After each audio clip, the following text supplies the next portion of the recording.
আমার নাম রিয়া। রিয়া, বাড়ি কোথায়, জন্ম জেলা? আমার হোম ডিস্ট্রিক্ট পাবনা। পাবনাতে। আর ভাঙ্গুড়া থানা। আচ্ছা, এবং আপনি বর্তমানে বয়স কত আনুমানিক? বর্তমানে 24। 24। পেশায় কিছু করছেন? হ্যাঁ। আচ্ছা, কি করছেন? আমি এখন বর্তমানে পুলিশ ডিপার্টমেন্টে আছি। পুলিশ ডিপার্টমেন্টে আছেন, ঠিক আছে, বলুন। আমার শুরু থেকে মনে আছে আর কি, যেখান থেকে আমরা ওইভাবে খুব একটা ধনী ফ্যামিলিও না, আবার খুব একটা যে গরিব ফ্যামিলি সেটাও না। আমার দুটা মা, আমার বড় মা মারা যাওয়ার পরে আমার মা। তো সেখানে আমার ওই ঘরের 2 বোন আছে। আমরা 1 ভাই 3 বোন, এই দিয়ে আমরা সর্বমোট 6 জন। আমার যে মা মারা গেছে সে অনেক ছোট রেখে, বাচ্চাদের রেখে মারা যায়। তো সেখানে আমার মাই তাদেরকে লালন পালন করে। আমরা কখনো বুঝতে পারি নাই যে তারা আমার সৎ বোন। এভাবে এখনো আমাদের এই ফ্যামিলিটা এভাবেই আছে। আমার বাবা কি করতেন? আমার বাবা কৃষক। আমরা যখন ছোট ছিলাম তখন আমার বাবা রিক্সাও চালাতো। তো সেখানে আমরা সার্ভিস লাইফে 3 জন আছি, আমি, আমার ছোট বোন আর আমার ভাই। 3 জনই আমরা পুলিশ ডিপার্টমেন্টে আছি। আমি বলি গর্বের বিষয় যে আমার বাবা একজন কৃষক কিংবা রিক্সা চালক হিসাবে আমাদেরকে যেখানে নিয়ে আসছে, এটা অনেক বড় বিষয়। নিশ্চয়ই। আমার বাবা অন্যের জমি চাষ করত, অন্যের জমি লিজ নিত, বর্গা নিত, নিয়ে চাষ করে আমাদের জীবনটা এভাবেই চলতো। কিন্তু কখনো আমরা যে 5 বোন 1 ভাই, আমার বাবা কখনো অন্যের কাছে হাত পাততে দেয়নি। আমরা যতটুকুন পাইতাম, কখনো আমরা বুঝি নাই অভাবটা, কারণ আমাদের বুঝতে দিত না। ঈদের সময় আসলে আমাদেরকে সবাইকে যেভাবেই হোক না কেন ড্রেস দিত। দেখা যেত আমার যে বড় বোন ছিল তাকে ড্রেস দিতেই হবে। তো আমি না এরকম আগে থেকেই ভাবতাম, আমার বাবা তো আসলে একজন কৃষক, সে আমাকে ঈদে দিলে পরের ঈদে হয়তো অন্যজনকে দিবে। কিন্তু আমার বড় বোনের মধ্যে এটা ছিল না। কিন্তু ও মানুষ হিসেবে খুব ভালো একটা মানুষ। কিন্তু সেখানে আমার ভাই তো বড় ছিল, আমাদের 3 বোনের বড় ছিল। ভাই তো ইচ্ছা করলে কিছু করতে পারতো, কিন্তু সে একটা অন্যরকম কোয়ালিটির। তার সাথে কখনো কথা বলা যেত না, রাগান্বিত, সে যেটা ভাববে সেটাই। তো এরকম দেখা গেল যে সে যখন এসএসসি পরীক্ষা দেওয়ার পরে সে ফেল করে, কারণ অন্যরকম বন্ধু বান্ধবের সাথে মিশতো, বিভিন্ন করতো। তো বাবা অনেক করতো যে আমার তো একটাই ছেলে আর ভবিষ্যৎ প্রজন্ম তো আমার এটাই। আমার বাবা দেখা যেত আমার ওই 2টা বোনকে বিয়ে দিয়ে দিছে, আমার বড় মায়ের, আর আমার বোন যেটা বড় তাকেও বিয়ে দিয়ে দেয়। তো দেখে আমার চাচা কিংবা আমার ফুপারা সবাই মিলে ভালো ভালো দেখে বিয়ে দিছে। দেওয়ার পরে তো এখন থাকলাম আমি।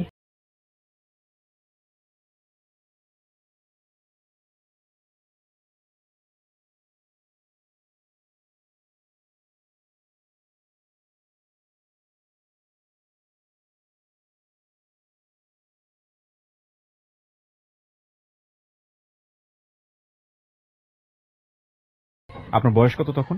তখন আমার বয়স 13 বছর। আচ্ছা।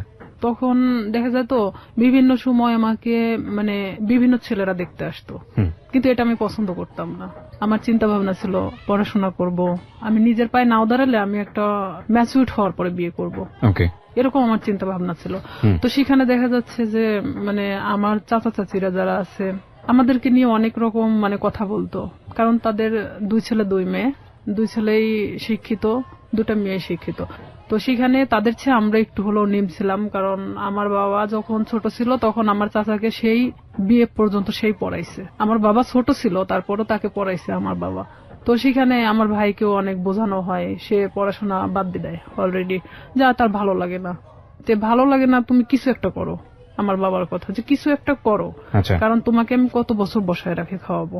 আমার ভাই বলে যে আমি কিছু করতে পারবো না, সে একদম চাচাছুলা কথা বলে, বিভিন্ন সময় মাকে মারতে যায়। এক কথায় যে সে অন্যরকম একটা কোয়ালিটির মানুষ। সবার বড় ছিল উনি। হ্যাঁ, উনি কাজ করছে, এগুলো করে, বন্ধু বান্ধবের সাথে মেশে। ও যেখানে 16-17 বছর বয়স, আর ও যাদের সাথে মিশতেছে তাদের 25-26 বছর বয়স। আইসে দেখা যেত কেউ কথা বললে তারাই মারতো ধরে। যেহেতু আমরা ছোট ছিলাম, আমার 5 বোনের মধ্যে আমি সবসময় রুখে দাঁড়াতাম। তো আমি বলতাম, কেন তুমি মাকে মারতে যাবা, দোষটা তো তুমি করছো, তুমি পড়াশোনা করো না, তুমি বন্ধু বান্ধব নিয়ে আড্ডা দাও। তার কথা যে আমি কেন এই কথাগুলো বলবো। তার ইচ্ছা বাবা থেকে টাকা যাচ্ছে, ওকে দিতে হবে। নেশা করতো না, কিন্তু তাস খেলতো, এটা খেলতো, সেটা খেলতো। আমার বাবা যখন দিত না তখন দেখা যেত যে ও বিভিন্ন সময় মাঠ থেকে নিয়ে যেত, মাকে জোরপূর্বক ভাবে মাঠ থেকে কারাছেড়া করে নিত, এরকম। তো এই সময়টা কি আপনি লেখাপড়া করছিলেন নাকি লেখাপড়া? আমি তখন স্টাডিং রানিং এ আছি। কোন ক্লাসে পড়ছিলেন তখন? আমি তখন 6-7 এ পড়ছেন। আচ্ছা। আমার ভাই প্রতিনিয়ত আমাকে দেখতে পারে না। ও যদি খাইতে বসে, সেখানে যদি আমি যাই, ও ওখান থেকে উঠে চলে যাচ্ছে, কিংবা ভাতের প্লেটটা আর যদি ফেলে দিল, আমি যদি কারোর সাথে কথা বলি, দেখা যাচ্ছে সেটা নিয়ে এসে বাড়িতে তিলকে তাল বানানো হচ্ছে। মানে বিভিন্ন, যেটা ধর্তব্য তুল্যের মধ্যে বলাই চলে না। অলওয়েজ সময় মানে আমার দোষটা খুঁজে বেড়াতো, কারণ আমি সবসময় প্রতিবাদী ছিলাম। আমি আমার বাবার পক্ষে ছিলাম, আমার মার পক্ষে ছিলাম। আমার বাবা যখন কৃষক, উনি যখন মাঠে কাজ করত, আমি হেল্প করতাম। বর্ষার শেষে আপনার রসুন, পেঁয়াজ এগুলো অনেক কিছু গাড়া হয়। ওকে। তো সেই সময় আমি আমার বাবার সাথে গিয়ে আমি ওই পেঁয়াজ রসুন গুলো আমি গাড়তাম। মানে দিনের পর দিন এভাবে আমি জমিতে কাজ করতাম। হ্যাঁ, জমিতে কাজ করতাম। তো এলাকার সবাই বলতো যে এটা যদি অমুকের মেয়ে না হয় ছেলে হতো, ভবিষ্যতে অনেক কাজ হতো। তবে আমি পুলিশ ডিপার্টমেন্টে আসার আগে থেকে আমার স্বপ্ন ছিল যে আমি পুলিশ ডিপার্টমেন্টে জব করব। এটা কেন আপনার স্বপ্ন ছিল? এটা জানি না কেন, নয় যে আমি ছোট থেকে অনেক লম্বা ছিলাম, গ্রামের মানুষ সবাই আমাকে সেনাবাহিনী বলে ডাকতো। তো সেখানে দেখা যেত আমার মধ্যে সেই সময় থেকেই একটা জিনিস কাজ করতো যে আমি একটা ডিফেন্সে জব করবো। ডিফেন্সে জব করবেন? আচ্ছা। হ্যাঁ, এটা আমার মধ্যে ইচ্ছা ছিল তখন থেকেই। তো সেখানে আমি যখন বাবার দিকটা দেখতে গেলে আমার পড়াশোনার দিকটাকে একটু হলেও পিছিয়ে যেতে হয়। শুক্রবার সারাদিন আমি আমার বাবার সাথে কাজ করতাম। সে ধান নিয়ে আসতো, আমি তার বোঝা উঠায় দিতাম মাথায়, যে মানে অনেক দূরে, আমার বাড়ি ছেড়ে না হলে 1-1.5 কিলো দূরে। অথচ আমার ভাই কখনো কাজ করতো না। আমার 5 বোনের মধ্যে আমি মানে সবচেয়ে একজন প্রিয় মানুষ ছিলাম। ওকে। আবার নিরীহ একটা বাচ্চা ছিলাম। তো এর মধ্যে আমি যখন 7-এ, যখন আমি উঠি 7-এ ওঠার পরে, তখন আমি হ্যান্ডবল খেলাতে নাম দেই স্কুলে। তো স্কুলে যখন আমি হ্যান্ডবলের নাম দেই, তখন সেখানে আমি এসএসসি পর্যন্ত খেলাধুলা যখন করছি, তখন আমি কিন্তু রাজশাহী বিভাগ পর্যন্ত খেলছি। ওরে বাবা! আমার ইচ্ছা ছিল যে আমি একসময় খেলোয়াড় হব। আচ্ছা। তো এখান থেকে আমার এক বেস্ট ফ্রেন্ড ছিল রূপা। রূপার বাড়ি আর আমার বাড়ি 2 বাড়ি পরে। তো রূপার সাথে আসলে কেউ মিশতো না, কারণ ওর বাবা নিজে থেকে ওকে গানের জগতে ঠেলে দেয়। গান তো দূরের কথা, ওকে নিয়ে মানে এক ধরনের দেহ ব্যবসা করানো হয়, ওর বাবা নিজেই করাতো, যেটা ওর পছন্দ ছিল না। ও আমার সাথে ডিসকাস করতো। এই জিনিসটা আমার ভাই আরো মানে নিতে পারে না, যে কেন আমি রূপার সঙ্গে মিশি। কিন্তু রূপা আমি একই ক্লাসে একই সাথে পড়াশোনা করতাম। বিভিন্ন সময় আমার কাছে আসতো, মানে বইয়ের জন্য কিংবা কোনো কিছুর জন্য। এটা নিয়ে আমার সাথে অনেক সিনটেট করতো, আমারে মারতো ধরে। একদিন আমার বইগুলোই পোড়ায় দিছে, যে তোর বই পোড়ায় দিলে তাহলে তোর কাছে আসবে না সে। আমি অনেক কান্নাকাটি করি। পরে আমার বাবা আবার বই কিনা দেয়। রূপার সাথে আমি তখন গভীরভাবে মিশে যাই, যে কেন তার সাথে আমাকে মিশতে দিচ্ছে না। আমি তার সাথে মিশতে থাকি। আমি যখন 8-এ উঠবো, সে সময় রূপা হঠাৎ করে একদিন মানে ঘুমের ট্যাবলেট খায়। মানে আপনি জানতেন না ওর ঘুমের ওষুধ খাওয়ার কারণটা কি? ওর ঘুমের ওষুধ খাওয়ার কারণটা আমি জানতাম, আগে থেকে জানতাম, কিন্তু ও যে সেদিন খাবে এটা আমি জানতাম না। কারণ ওর বাবা নিজে থেকে দেখা যেত এমন এমন মানুষকে টাকা নিয়ে তার সাথে থাকতে বাধ্য করতেছে, যেটা হয়তো একটা মেয়ের পক্ষে সম্ভব না। যে রূপা এই জিনিসটা পছন্দ করতো না, আর তারপর ওর বাবা এটাকে বাধ্য করতো, ওর পুরো ফ্যামিলি ওকে বাধ্য করতো। তো সেখানে ও অনেক কান্নাকাটি করতো আমার কাছে আসে। তো এর মধ্যে ও একজনকে পছন্দ করতো, নাম হলো আনন্দ। উনি ছিল হিন্দু, রূপা মুসলমান। ও একজন বিবাহিত ছেলে ছিল। ভালোবাসার প্রলোভন দেখে অনেকদিন ওকে ইউজ করছে। আনন্দ ওকে মানে ফুললি না করে দেয়, তখনও এই কাজটা করছে। তো ও যখন এই কাজটা করবে, তার কিছু সময় আগেও আমার কাছ থেকে ঘুরে গেছে। ও যে 2 দিন খাইছিল না, এটাও আমি জানতাম না। তো এর মধ্যে গিয়ে ও অত ঘুমের ট্যাবলেট খেয়ে নিছে। নেওয়ার পর পরের দিন সকালবেলা রূপার মা আমাদের বাড়িতে আসছে। আমার মেয়ের কি হয়েছে, আমার ভাই ওখানে বসে। তো বলতেছে ও ঘুম থেকে উঠতেছে না, ওর মুখ দিয়ে টিয়া বের হচ্ছে। আমি কিছুই জানতাম না তখন পর্যন্ত, বিষ খাইছে না ঘুমের ওষুধ খাইছে না কি খাইছে। তখন আমি চলে গেলাম ওদের বাড়িতে। যাওয়ার পরে দেখি যে হ্যাঁ, ওর মুখ দিয়ে অনেক গুলটানি বের হচ্ছে। তখন আমি ওকে অনেক জাগানোর চেষ্টা করি, তো জাগে না। পরে আমি জানতাম না যে ও কি খাইছে। তখন ভাবতেছি যে কে আসলে হসপিটালে নিয়ে যাওয়া উচিত। ওর মা ওর বাবা কি করলো, ওকে উঠায় রাস্তায় ফেলে দিয়ে গেল, যে তোর বেস্ট ফ্রেন্ড মারা গেলে তুই দায়ী। তখন আমার ভাই তো আমার ওখানে খুব মারলো, আমার বাবা আমাকে কখনো গায়ে হাত তোলেনি, আমার বাবা অনেক বকাঝকা দিল, গালি দিল যে কেন অনেকবার নিষেধ করা হয়েছে ওর সাথে মিশতে, কেন মিশলাম। তখন আমি এটাও ভাবতেছিলাম যে আসলে আমার ভুল ছিল, কারণ সে কখন কি করে বসবে, তার লাইফে তো এতটাও ভালো মুহূর্ত নাই। তো ওই মুহূর্তের জন্য ভাবতেছিলাম। তো আবার এটাও ভাবতেছিলাম কোন মানুষের তো জীবনের কারোর সাথে ডিসকাস করা দরকার, সে নাই আমাকেই বেছে নিয়েছিল। এখন আমি অনেক কান্নাকাটি আমি নিজে থেকেও করলাম, যেহেতু আমার ভাই আমাকে মারছে। কোন ক্লাসে তখন আপনি? আমি ক্লাস তখন 8-এ। ক্লাস 8-এ, ওকে। তখন আমি অনেক কান্নাকাটি করার পরে তখন তারপরেও আমি ওকে ছাড়তেছি না, যে ও যদি মারা যায় তাহলে তো এটা তো আমার প্রবলেম হয়ে যাবে। তো আমি আমার বাবাকে অনেক রিকোয়েস্ট করলাম, চলো আমাদের বাড়িতে নিয়ে যাই। এলাকার কিছু মানে ডাক্তার আছে যে ওই যে সাইকেলে করে মানে ডাক্তারি করে বেড়ায়, তো ওনাকে নিয়ে আসা হলো। তখন উনি বলতেছে যে আসলে ওকে হসপিটালে ভর্তি করা উচিত, ওকে এখানে রাখলে মারা যেতে পারে। তখন আমরা নিজে থেকে তাকে হসপিটালে ভর্তি করি।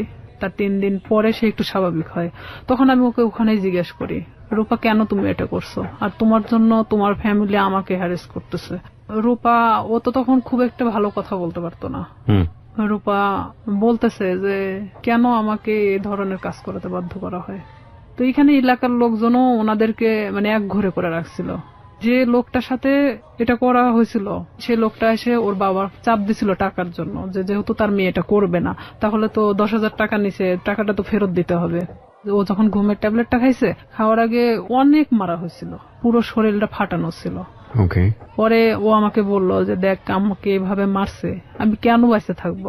তা আমি ওকে ডিরেক্টলি এভাবে বললাম যে তুই ঘুমের ট্যাবলেট কেন খালি, তুই তো বাঁচতে আসিস, পারলে মারা যাতিস, তো এভাবে বেঁচে থাকার সে মারা যাওয়াটা অনেক ভালো না। তো ওরা হলো 2 বোন, সেখানে আমার বাবা যদি 5টা মেয়েকে পালতে পারে, সে কেন 2টা মেয়েকে পালতে পারবে না। তার বাবার জমি আছে, কিন্তু আমার বাবার তো কোনো জমি নাই। তাকে আমি এই কথাগুলো বোঝাতে থাকি যে রূপা দেখো তুমি নিজে থেকে এখন নিজেকে দাঁড়ানো শেখো। তো সেখানে রূপা বাড়িতে আসে, মানে ও ওখান থেকে চলে যাওয়ার সিদ্ধান্ত নেয় যে যেখানে ইচ্ছা চলে যাবে। তখন আমি বলি না, এটা অসম্ভব। আমার মাও বলে যে আমার মেয়েকে যেখানে জড়ানো হয়েছে সেখানে তো তুমি এখান থেকে চলে গেলে তখন তারা আরো পেয়ে বসবে। তুমি তোমার বাড়িতে যাও, বাড়িতে যাওয়ার পরে সবার সামনে বলো যে আমি এই ফ্যামিলিতে থাকতে চাই না, তারপরে তুমি যেখানে ইচ্ছা চলে যাও। পরে তাকে আমরা বাড়িতে নিয়ে আসি। নিয়ে আসার পরে আমার বড় চাচা, তারপরে এলাকার কিছু লোকজন, চেয়ারম্যান নিয়ে তার বাড়িতে যাওয়া হয়। যাওয়ার পরে মানে রূপা এক কথায় বলে যে আমি এগুলো করতে পারবো না, যার কারণে আমি সুসাইড করতে চাইছি। তো এখানে তো আসলে রিয়ার সাথে কোনো ইয়ে ছিল না, ও আমার সম্পর্কে জানতো এটাই।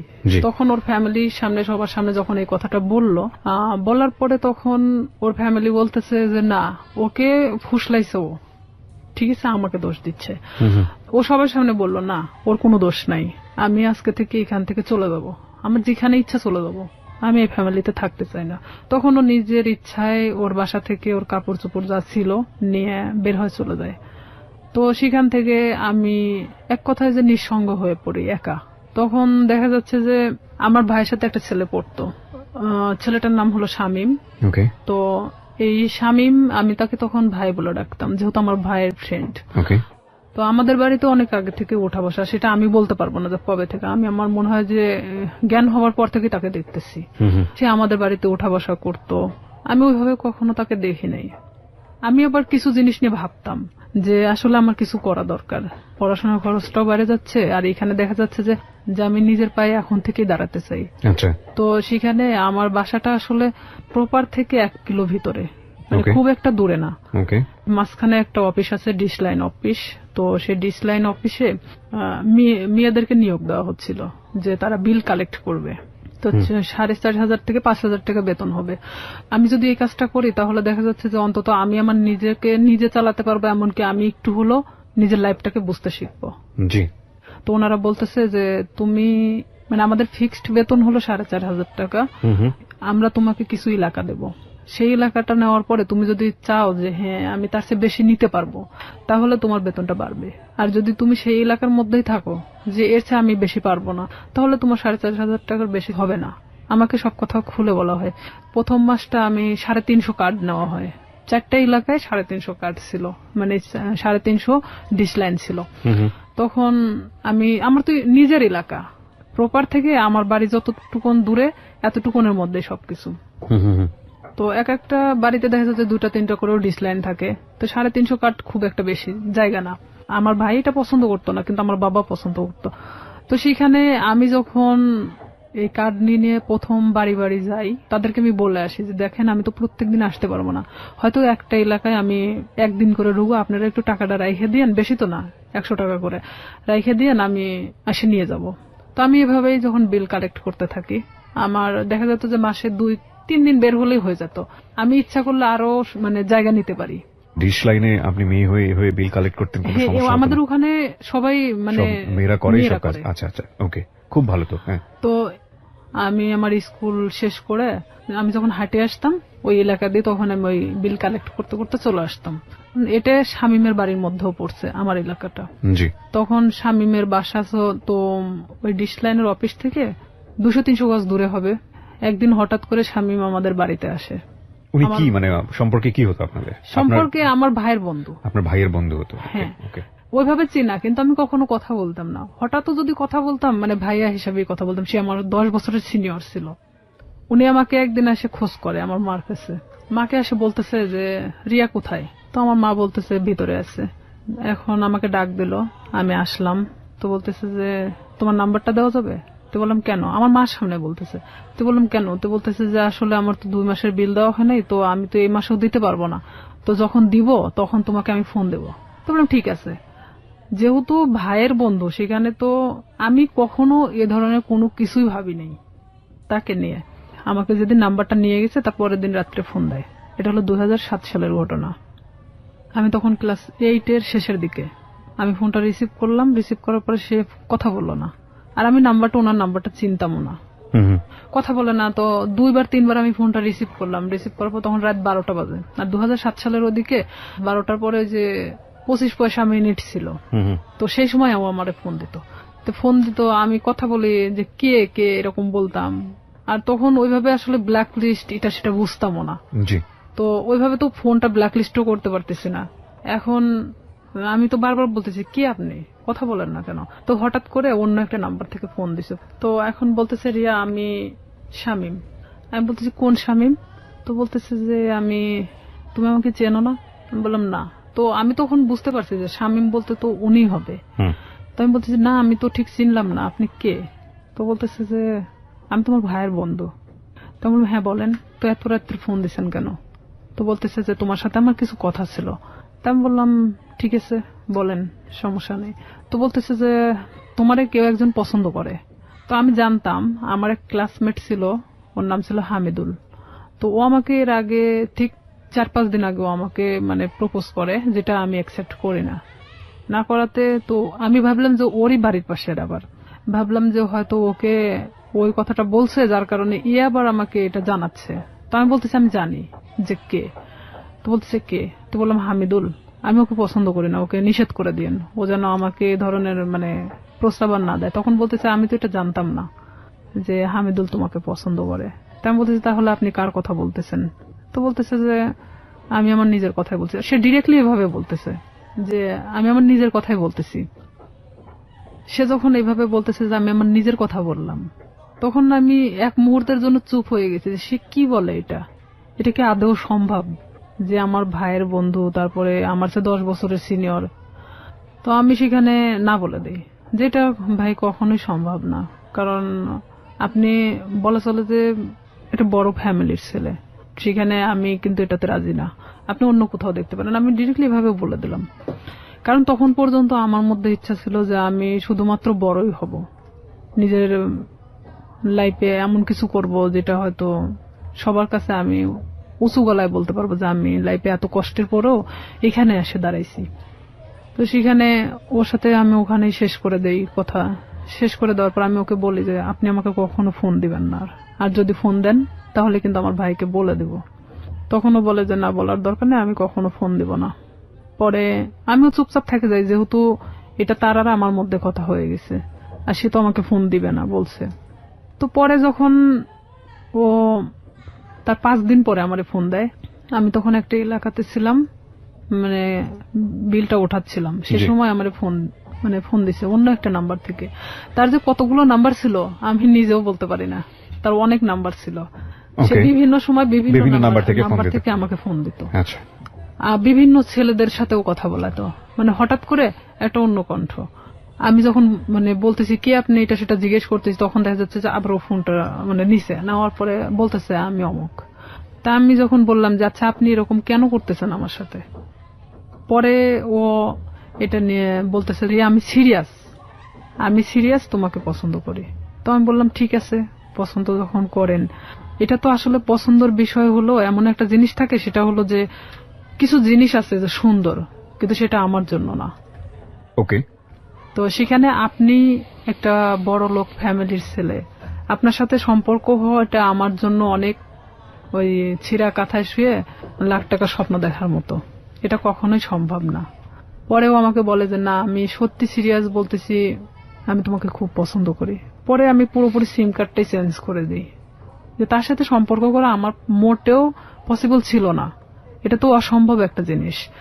তখন সে আমাকে নেক্সট বার সে আমার সাথে মানে বাজারে দেখা হয় যখন, তখন আমারে বলতেছে রিয়া বিলটা নিয়ে আসিও।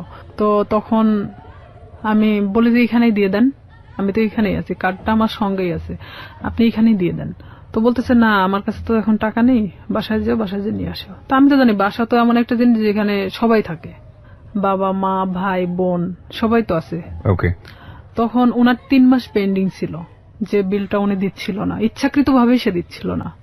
পরে আমি যখন ওর বিলটা আনতে যাই, তো আমি এরকম দরজার সামনে, ওদের রুমটা হলো বেলকুনির সাথে যে দরজাটা আছে এটা হলো ওর ঘরের রুম, মানে ঘরের যে দরজাটা এটা, আর ভিতর দিয়ে একটা দরজা আছে যেটাতে ওর মা বাবারা ওই পাশ দিয়ে বের হয় সবসময়, আর ও এই পাশ দিয়ে বের হয়। তো আমি তো এখানে গিয়ে দাঁড়াইছি, দাঁড়ানোর পরে আমি যখন নক করি ও বের হয়ে আসে। বের হয়ে আসার পরে তখন আমি কার্ডটা বের করে বললাম যে ভাই বিলটা দেন। তখন আমি জানতাম না ওর বাসায় লোক ছিল না। বিরতি নেব প্রিয় শ্রোতা, এই পর্যায়ে আমরা ছোট্ট একটা বিরতি নিচ্ছি, মাত্র 4 মিনিটের বিরতি। আপনারা শুনছেন close up presence hello 8920 ABC radio FM 89.2 তে। আমি আরজি কিবরিয়া রয়েছে আপনার সঙ্গে, এবং রিয়া আজকে তার জীবনের গল্প এখানে বলছে। রিয়াকে দেখার জন্য বা কোনো কমিউনিকেট করার জন্য, কিছু বলার জন্য আপনারা আসতে পারেন আমার ফেসবুক পেজে। ফেসবুকের ঠিকানা www.facebook.com/kibria.rj। আমি আবারও বলছি www.facebook.com/KEBRIA.RJ, পেজটি আছে আরজি কিবরিয়া নামে। And please like this page. ফিরে আসছি ঠিক 4 মিনিট পর। আসলে এখানে আরেকটা বিষয় যে ওর 6 বোনই প্রাইমারি স্কুলের টিচার। তো দেখা যায় যে 9টার পরে ওদের বাসা থেকে ওর মা ওর বাবা ছাড়া কেউ থাকে না, এটা আমি জানতাম আগে থেকে। তো ওর এক ভাই, মানে ওকে দিয়ে 2 ভাই, ওর ছোট যে সে হলো ঢাকাতে কোনো একটা এই কম্পিউটার সফটওয়্যার ইঞ্জিনিয়ার। তো ও ওখানে বাড়িতে তো থাকে না, এখন শামিমই শুধুমাত্র একমাত্র বাড়িতে থাকে। তো আমি তো জানি অবশ্যই ওর বাবা ওর মা তো বাড়িতে আছে, কারণ ওর বোনরা তো সবাই টিচার, সবাই যে যার মতো 9টার পরে বের হয়ে চলে যায়। তো এখানে আমি তো গেছি তখন 11:30 বাজে, সেদিন আমি স্কুলে যাইনি, না যাওয়া তো ওখানে গেছি। যাওয়ার পরে এখন আমি ওর যখন ঘরে নক করি, দরজায় নক করার পর ও বের হয়ে আসে, মানে দরজার ওই ভিতর পারে আর আমি বাহির পারে দাঁড়িয়ে। তো আমি কার্ডটা তো হাতে আমার আছেই বের করানো, আমি তখন কার্ডটা ওনাকে দেখে বলি যে আপনি তো 3 মাস পেন্ডিং আছে, তো আপনি বিলটা যদি দিতেন ভালো হতো, আর না হলে ডিসলাইন মানে ডিসকানেক্ট করা হবে। তো এখন ও বলতেছে ঠিক আছে আমি টাকাটা নিয়ে আসতেছি। ভিতরে গেল, ভিতরে যাওয়ার পরে বের হয়ে আসলো, বের হয়ে আসার পরে আমাকে বলছে দাও কার্ডটা দাও, মানে ওখানে সিগনেচার করা হয়। তো কার্ডটা নিয়ে ও ভিতরে চলে গেল। তো সিগনেচার তো ওখানে দাঁড়াই করতে পারতো, তারপরও ভিতরে চলে গেল। আমি কিছু বললাম না, আমি চুপচাপ ওখানে দাঁড়িয়ে আছি। যেহেতু আমাকে এর আগে প্রপোজ করছে, সেখানে ওর সাথে আমার ওইভাবে কথা বলার কোনো রুচিও জাগতেছে না, কিন্তু আমি একটা কাজের ক্ষেত্রে দেখা যাচ্ছে এটা আমি বাধ্য। তো সেখানে আমিও চুপচাপ দাঁড়াই আছি। ও ভিতর থেকে আসলো, ভিতর থেকে কার্ডটা রেখে আসছে। তাই আমি বলতেছি ভাইয়া কার্ডটা তো রেখে আসলেন, কার্ডটা নিয়ে আসেন। তো বলতেছে যে আসে নিয়ে যাও, এসে নিয়ে যাও। তাই বললাম এটা কি ধরনের কথা, আমার কার্ডটার প্রয়োজন নেই, আমি চলে গেলাম। তো এই বলার পরে ওই আমার থাপ্পড় দিয়ে মানে হাতটা চেপে ধরে। তো ওর বাসাটা এমন কোয়ালিটির একটা জায়গায়, যদিও প্রপারের মধ্যে, মানে পাশে একটু ফাঁকা জায়গা আছে, ওর আশেপাশে মানে কোনো বাড়ি নেই। তো এখানে ওদের বিল্ডিং করা বাড়ি, ছাদ ঢালাই, আর ঠিক এরকম একটা কোয়ালিটির যে রুমটা খুব একটা বড় না, খুব ছোট না। সেখানে দেখা যাচ্ছে যে থাইটে লাগানো, তো সেখানে যদি ভিতরে থাই গ্লাস গুলো লাগানো, তো এখানে যদি ভিতরে একজনকে নিয়ে যাওয়া হয় বাইরে কিছু শুনতে পাবে না। ও আমাকে যখন হাতটা মানে থাপা দিয়ে মানে এভাবে ধরে ফেলে, তখন আমি মানে ওর দিকে একবার তাকাই। ও কি করলো, আমার বাম হাত দিয়ে মানে আমার মুখটা চাপ দিয়ে ধরার পরে এক ধাক্কা দিয়ে মানে ওর ভিতরে, দরজার ভিতরে ঢুকাই দেয়। যেহেতু আমি দরজার সামনে দাঁড়াইছিলাম, তখন আমি ভিতরে যাওয়ার পর আমি বলতেছি যে আপনি কেন এগুলো করতেছেন, এটা কেন করতেছেন? আমি তো আপনাকে পছন্দ করি না, আর আপনি আমাকে মানে প্রপোজ করছেন। প্রপোজ করার মানে কি এটা যে আপনাকে সে বাধ্য মানে আপনার সাথে সম্পর্ক করতে? তো বলতেছে যে কিভাবে মানে ভালো লাগাতে হয় সেটা আমার খুব ভালো জানা আছে, আমি জীবনে যা চাইছি তাই পাইছি। তাই আমি বললাম, দেখেন আপনি অনেক ধনী একটা ফ্যামিলির মানুষ, আপনি জীবনে যা চাইছেন না কেন সেটাই পাইছেন, আমি মানি সেটা। তো এইভাবে মানে আমি যখন ওর সাথে মানে বলতে থাকি কথাগুলো, কারণ আমি জানি যে বাহির থেকে কিছু শোনা যাবে না, এটা আমিও নিশ্চিন্ত ছিলাম। এক পর্যায়ে সে আমার সাথে অনেক মানে ধস্তাধস্তি করতে থাকার পরে এক পর্যায়ে সে আমার সাথে মানে খারাপ কিছু করেও ফেলে। তখন আমি একদম দিশেহারার মতো হয়ে যাই যে আসলে এটা কি হয়ে যাচ্ছে আমার সাথে, এটাকে আমার সাথে আসলে হওয়াটা উচিত ছিল। আমি তাকে তো বারবার মানে বোঝানোরও চেষ্টা করতেছি, তারপরেও তার একটাই কথা যে আমি তোকে যেভাবে হোক আমি চাই, এটাই তার সাথে। বয়সে 10 বছর বড় ছিল। হ্যাঁ, আমার চেয়ে 10 বছরের বড় ছিল। আর আমি তখন বললাম তো প্রথমে অনেক আগেই বলে আসছি, আমি অনেক ভীতু কোয়ালিটির একটা মানুষ ছিলাম, আমি খুব একটা মানুষের সাথে কথা বলতে পারতাম না। আমি যে ডিসলাইনের কাজটা করতাম, এখানেও দেখা যেত আমি অনেকের সাথে কথা বলতাম না, যাইতাম আমি কার্ডটা বের করে দিতাম, তারা টাকাটা দিত, আমি নিয়ে চলে আসতাম, এরকমই। কারণ তারা টাকাটা দিতে বাধ্য। সে যখন জোরপূর্বক ভাবে আমাকে রেপ করা হয় এক কথায়, তো কমপ্লিটলি রেপ। হ্যাঁ, তো সেখানে আমি একদম দিশেহারার মতো চুপচাপ, এক পর্যায়ে যে আমি নিস্তেজ, এতক্ষণ যে আমি ধস্তাধস্তিটা করতেছিলাম তখন সেই মুহূর্তের জন্য আমি নিস্তেজ হয়ে গেছি। মানে আমি এক কথা বলা চলে আমার শরীরে কোনো শক্তি নেই, যে আমি যে কি কথা বলবো এখন, আমার ভাষা জ্ঞান মানে সবকিছু শেষ সেখানেই। তো ওখান থেকে আমি কোনো রকম বের হয়ে চলে আসি। বের হয়ে চলে আসার পরে আমি আমার ব্যাগটা আনতে ভুলে যাই, কারণ আমি যে কিভাবে চলে আসছি সেটা নিজেও জানেন না। আমার মনে হয় যে আমি নিজেও আসলে বলতে পারবো না যে আমি কিভাবে ওখান থেকে আসছিলাম, তবে আমার এটাই মনে হয় যে আমি কোনো না কোনো ভাবে বের হয়ে চলে আসছিলাম। তো সেই মুহূর্তে ও আমাকে আটকে রাখার চেষ্টাও করে নাই, আর আমি বের হয়ে চলে আসছি। ও শুধু দরজাটা খুলে দিয়েছে, আমি বের হয়ে আসছি, এটুকুনি। কিন্তু ওখানে যে আমার ব্যাগটা রয়ে গেছে, আমার কার্ডগুলো রয়ে গেছে, মানে এরকম কোনো জ্ঞান আমার মধ্যে ছিল না, কারণ এরকম শট আমি কখনো খাইনি যেটা ওই মুহূর্তের জন্য পাইছি। তখন আমি বাড়িতে চলে আসি ডিরেক্টলি। বাড়িতে আসার পরে আমার মা জিজ্ঞেস করে তোর ব্যাগ কোথায়। তো এখানে আরো একটা কথা, আমি আরেকজনের সাথে মিশতাম, সে আমার সম্পর্কে ভাগ্নি হয়, সাথী নাম। সে অবশ্য 2013 সালে সুসাইড করছে, মারা গেছে সে। সাথীদের বাড়িতে আমি উঠা বসা করতাম মাঝে মধ্যেই। তো আমি মারা এভাবে বলতেছি, মা আমি মনে হয় সাথীদের বাড়িতে রেখে আসছি, কিন্তু আমি কিন্তু শিওর না, আমি এমনি তাকে বোঝানোর জন্য যে আমি সাথীদের ওখানে মনে হয় ব্যাগটা রেখে চলে আসছি। তাই আমার মা কিছু বললো না, কারণ সাথীদের বাড়ি আমার বাড়ি থেকে 5-6 বাড়ি দূরে। তো সেখানে মা আমাকে আর কোনো কথা বললো না, আমি আমার রুমে চলে যাই, আমি একা এক ঘরে থাকতাম। আচ্ছা। তো আমি আমার রুমে ঢোকার পরে চুপচাপ একা একা কান্না করি, কারণ আমি এই কথাগুলো আমি কারোকে বলতেও পারতেছি না, কারণ এটা সম্ভব না। এখনকার লাইফে হয়তো সম্ভব, কারণ এখন আমরা অনেকটাই বুঝতে শিখছি, অনেকটা প্রতিবাদী হওয়া শিখছি, কিন্তু আজ থেকে 2007 সাল মানে অনেকটা দূরে ছিল। আর তখন গ্রামের মানুষ মানে এগুলো নিয়ে অনেক ভয় পেত, যে আমার সাথে ঘটে যাওয়া ঘটনা যদি আমি কারোকে প্রকাশ করি, লাইফে আমারই অনেক ক্ষতি হবে, দেখা যাবে আমাকে অনেকেই বলবে যে রেপিস্ট একটা মেয়ে, এ ধরনের ইঙ্গিত করবে। যার কারণে আমি চুপচাপ মানে কোনো কথা না বলে কারোকেই বলিনি, আমি সব নিজের মধ্যে রাখি। এভাবে যখন আমি নিজের মধ্যে রাখি, শামীম আমাকে বারবার ফোন দেয়, আমি ফোনটা রিসিভ করি না। রিসিভ না করাতে ও আমাকে প্রায় আমাদের এলাকায় এসে দাঁড়ায় থাকতো। আপনি এই যে এত বড় একটা ঘটনা ঘটে গেল, এরপরে আপনি কোথাও বিষয়টা শেয়ার করেনি কারোর সঙ্গে, কাউকে কিছু বলেননি? কারণ আমি তো আসলে ভাবতেছিলাম যে আমি এই কথাটা কিভাবে বলবো, যাকেই বলবো না কেন এটা তো বার্গেনিং হয়ে যাবে আর পুরো এলাকা ছাড়া যাবে, তখন আমি কিভাবে মানুষের সামনে মুখ দেখাবো? আমার তো সুসাইড ছাড়া তো উপায় ছিল না তখন, কারণ এটা মানে একটা গ্রাম্য মেয়ের কাছে যে কতটা লজ্জাজনক। কিন্তু আমি তো একটা গ্রামে বড় হয়েছি, সেখানে আমার কাছে অনেকটাই কষ্টের জনক ছিল, কারণ সেখানে দেখা যাচ্ছে যে আপনি কিছু নাও করলে আপনার কোনো একটা ব্যাড সাইড নিয়ে তারা সবসময় গবেষণা করে, আর এটা তো অনেক একটা বড় বিষয় ছিল। তখন আমি আমার ফ্যামিলির তো কারোকে জানাই নেই, এখানে আমি যে সাথীর সাথেও মিশতাম, মানে এই রূপা চলে যাওয়ার পরে আমি সাথীরও কখনো বলি নাই যে আমার সাথে এরকম কিছু একটা হয়েছে। পরে এটা যখন ঠিক 1.5 মাস পর আমি কেন জানি বুঝতে পারি যে আমার মধ্যে কোনো একটা পরিবর্তন হচ্ছে। পরিবর্তনটা এরকম, হয়তো আমার কোনো কিছু ভালো লাগে না, খাইতে মন চায় না, উঠতে মন চায় না, বসতে মন চায় না, মানে আমি একটা অন্যরকম জিনিস ফিল করতেছি যে শরীরের ভিতরে। হ্যাঁ, যেটা এক কথায় যে আমি ঘুমাইলে উঠতে পারি না, মানে খালি ঘুমাতেই মন চায়। তারপরে আমার মা জিজ্ঞেস করতো যে তুই এরকম তো ছিলি না, খাওয়া দাওয়া বন্ধ, মানে কেমন একটা অন্যরকম। তাই আমি বলতাম যে আমি তো অনেক হাঁটাহাঁটি করি, যার কারণে আমার না ঘুমালে আর উঠতে মন চায় না, আমি বুঝতে দেয় না। পরে এইভাবে যখন আমার মা তো ওইভাবে আসলে কখনো ফোর্স করে না, কারণ তারা জানতো যে এরকম কোনো কিছু কখনো হবে না।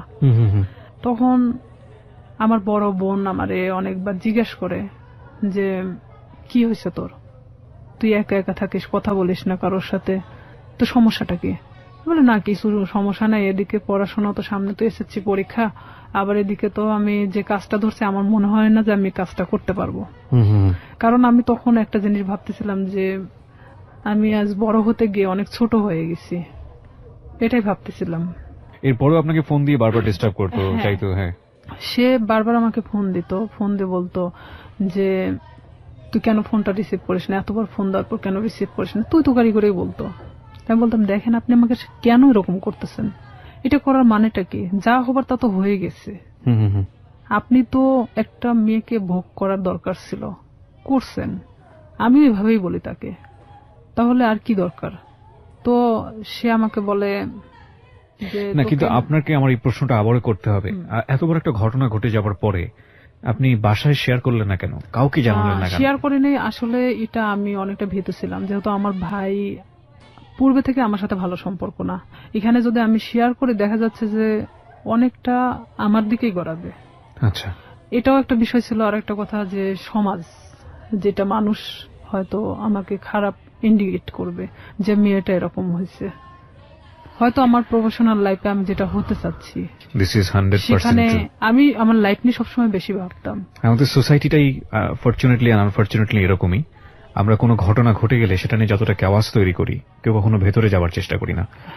এবং সেটার রিফ্লেকশন ইদানিং ফেসবুকে এত বেশি দেখা যায় যে সামটাইমস উই ফিল অ্যাশেমড, লজ্জিত হই।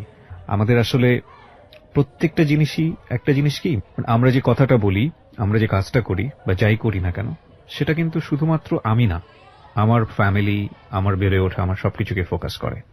আর কোনো একটা মানুষের কোনো পার্টিকুলার বিষয় ধরে সে বিষয়টা নিয়ে নাড়াচাড়া করা, কাউকে খুব সোজাভাবে মন্তব্য করে দেয়া, বিশেষ করে এই যে রেপের মতো ঘটনাটা, যেটা হলে আমাদের সমাজে সবসময় মেয়েদের দিকে আঙ্গুল তোলা হয়, ভিকটিমের দিকে আঙ্গুল তোলা হয়। এবং দেখবেন যে পত্রপত্রিকায় যখন সংবাদ আসে, আমরা আমাদের সামাজিকতার কথা ভেবে ওই মেয়েটাকে আমরা সামনে আনি না, ফোকাস করি না, তার ছবি প্রকাশ করি না। কেন করি না এই কারণে, সামাজিকতায় সমস্যা হবে। তার মানে আমাদের সামাজিকতা কতটা দুর্বল। একজন মানুষ, আমি সম্ভবত ইন্ডিয়াতে এরকম একটা কেস আমি দেখেছিলাম যে সে রেপড হয়েছিল এবং সে ভিকটিম বলতেছিল যে আমি কোথাও ফেস লুকাবো না, আমি টেলিভিশনে গিয়ে সাক্ষাৎকার দেবো, আমি বলবো আমার সঙ্গে এটা হয়েছে ওটা হয়েছে। আমি কেন ফেস লুকাবো? আমি তো কোনো অপরাধ করিনি। আমি বলছি না যে ইন্ডিয়ার সমাজ আমাদের চাইতে অনেক বেশি অ্যাডভান্স, বাট তার চিন্তা ভাবনাটা অনেক বেশি অ্যাডভান্স ছিল। কিন্তু বড় কথা হচ্ছে সে এতটা সাহসী পদক্ষেপ নিয়েছে, ঠিক আছে, কিন্তু এই সাহসী পদক্ষেপ কি সমাজ ভালোভাবে দেখেছে? এবং দেখে না বলেই আমরা যে মেয়েটি রেপ হয় তাকে আমরা ফোকাস করি না এবং করতে পারি না। সো যেটা বলছিলেন আপনি, তারপরে যখন আপনি যে জায়গাটায় ছিলেন যে আপনি ফ্যামিলির কাউকে বিষয়টা শেয়ার করেননি এবং আপনি শরীরের মধ্যে একটা চেঞ্জ পাচ্ছিলেন, ঘুমাচ্ছেন তো ঘুমাচ্ছিলাম। আবার আরেকটা কথা যে আমি আমার প্রফেশনাল লাইফটাকে নিয়ে বেশি ভাবতেছিলাম, এটা আমার ছোট থেকে স্বপ্ন ছিল পুলিশ হওয়ার। আর আমি এটা জানতাম যে কোনো মেয়ে যদি বিবাহিত কিংবা এরকম কোনো তার ঘটনা থেকে থাকে তাহলে সে কখনো পুলিশ ডিপার্টমেন্টে ঢুকতে পারবে না। বিশেষ করে আমি তো কখনো আসলে শামীমকে পছন্দ করতাম না, সে আমার সাথে যেটাই করুক না কেন। আমি ভাবছিলাম যে সাবজেক্টটা ওখানেই ক্লোজ, আমি নিজে থেকে ওখানে শেষ করে দিছি। কারণ আমার সুসাইড করার কোনো ইচ্ছা ছিল না। আমি কারোর কাছে রেপ হয়েছি তার মানে এই নয় যে আমি হারে গেছি, এটা আমার মধ্যে ছিল না যে আমি সুসাইড করব। আমি কখনো হারতে শিখি নাই, যেখানেই গেছি না কেন আমি যদি কষ্ট করে হলো সেটাকে আমি অর্জন করছি।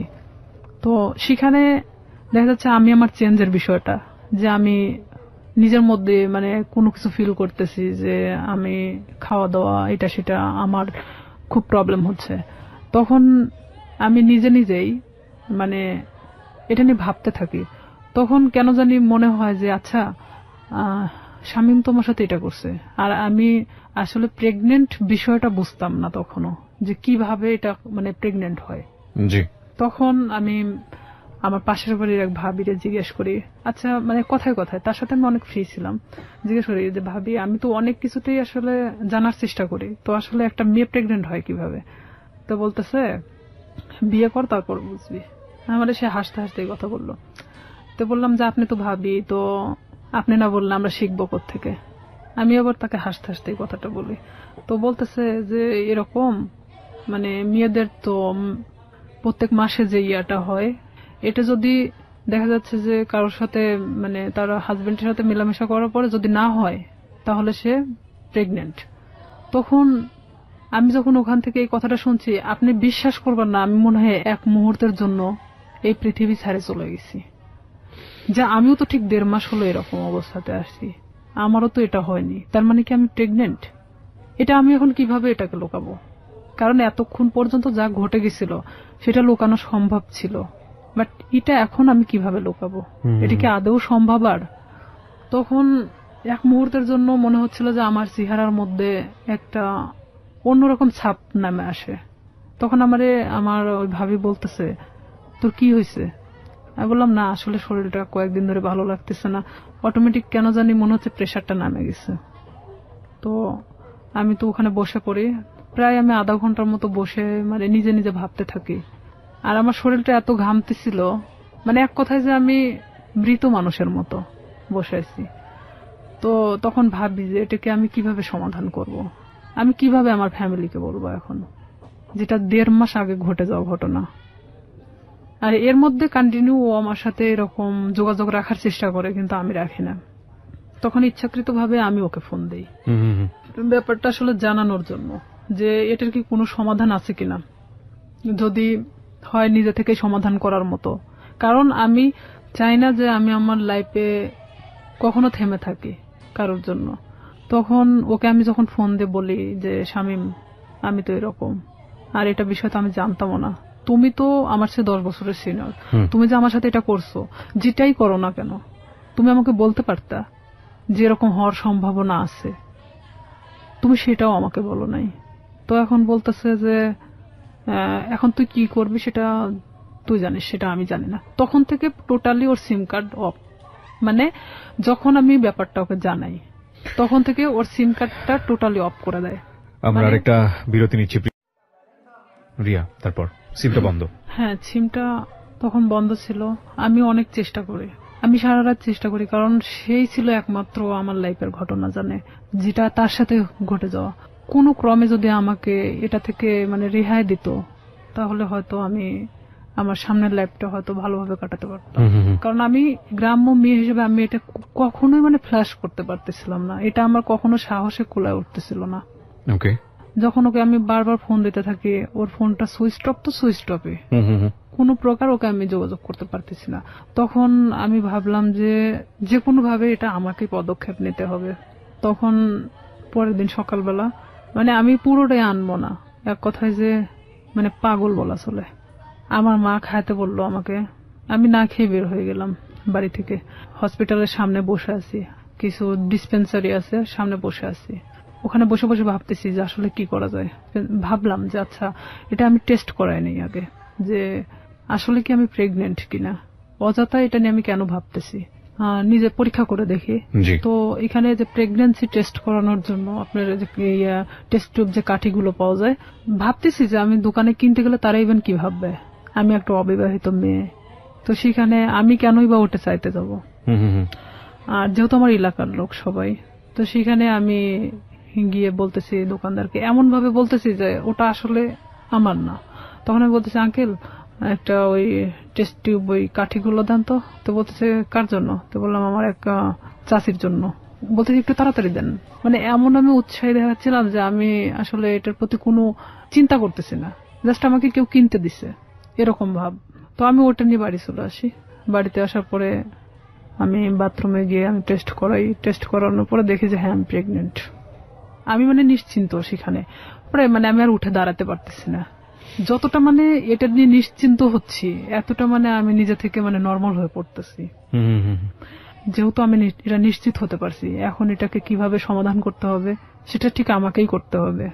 আমি যে দোকান থেকে ওটা নিছি, তো ওই দোকানে গিয়ে আমি বললাম যে আঙ্কেল, মানে যার জন্য কাঠিটা নেওয়া হয়েছিল আমার সে চাচি হয়, তো ওনার তো 1 বছরের একটা বাচ্চা আছে। তো আসলে এটা সত্যি যে আমাদের চাচিমার 1 বছরের একটা বাচ্চা ছিল।